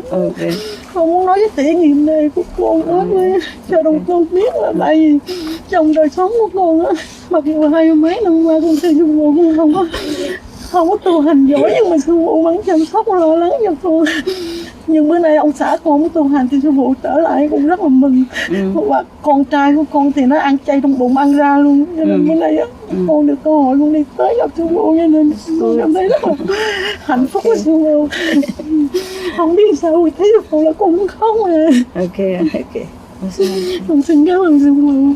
Gì không có gì anh tu hành tốt rồi. Ông xã ở đây không? Dạ, anh ở nhà anh ở nhà vậy con. Mai mốt rảnh thì đổi với nhau đi. Dạ, con gửi lời thăm nha. Dạ, cảm ơn sư phụ. Gửi lời thăm mọi người nha. Ok. Good rồi, còn sống vậy còn được tu hành, sống thì đáng tu. Cảm ơn con nói sư phụ không có được ngày hôm nay. Thì phải đáng tu để vì sao không có gặp như vậy nữa. Anh谢谢师父啊，他讲了一些他的在化的事情啊，就这样子。好几次很严重，结果没什么。车子都后面都破烂了，玻璃到土倒没怎么样。được rồi nha. Con cảm ơn sư phụ. Biết rồi. Con hứa sư phụ con cố gắng tu hành. Em đỡ lắm sư phụ. Ở ngoài hơi khó tu nhưng mà ráng nha. Dạ, con cũng khó khăn lắm nhưng mà con cố gắng. Ok, bây giờ ông xã về rồi là dễ hơn. Dạ, ông xã tu hành được mấy năm nay lại. Dễ hơn rồi. Ok. Thì mình cứ ráng tu thì cái gì nó cũng chuyện ha. Thôi sư phụ cũng không nói gì. Cảm ơn sư phụ. Con muốn chia sẻ cho đồng tu biết là trên đời này mà nếu không có sư phụ là thế giới của mình chỉ là đen tối luôn. Mai họ mở ra cho mọi người, dịch lại cho mọi người nghe. Ok. Sư phụ thấy không biết có bao giờ mà máy bay mà còn sống bao giờ khi mà bị accident. Bây giờ mấy bị đồng tu không tin, mấy bị đồng tu sợt lên là March 23 Bacolod Philippines Airlines accident, là phía bị xí xô ra, xí thấy chiếc máy bay nó bị accident như thế nào, bị xí thấy cho nên cái niềm đây là cái niềm vui của con mà được sư phụ cứu á, con để trong lòng ấm áp biết bao nhiêu năm tháng rồi. Con mong ước một ngày con được gặp sư phụ Nhưng mà con mới qua Mỹ định cư á, cho nên vấn đề giấy tờ của con chưa có được á, cho nên bữa nay con mới được đi, cho nên con mừng sư phụ. Vậy tốt lắm rồi. Tốt sư phụ cảm ơn sư phụ. Nói không hết chuyện nha, để chị hai đi nhiều lắm rồi tính sao nha. Cảm ơn sư phụ.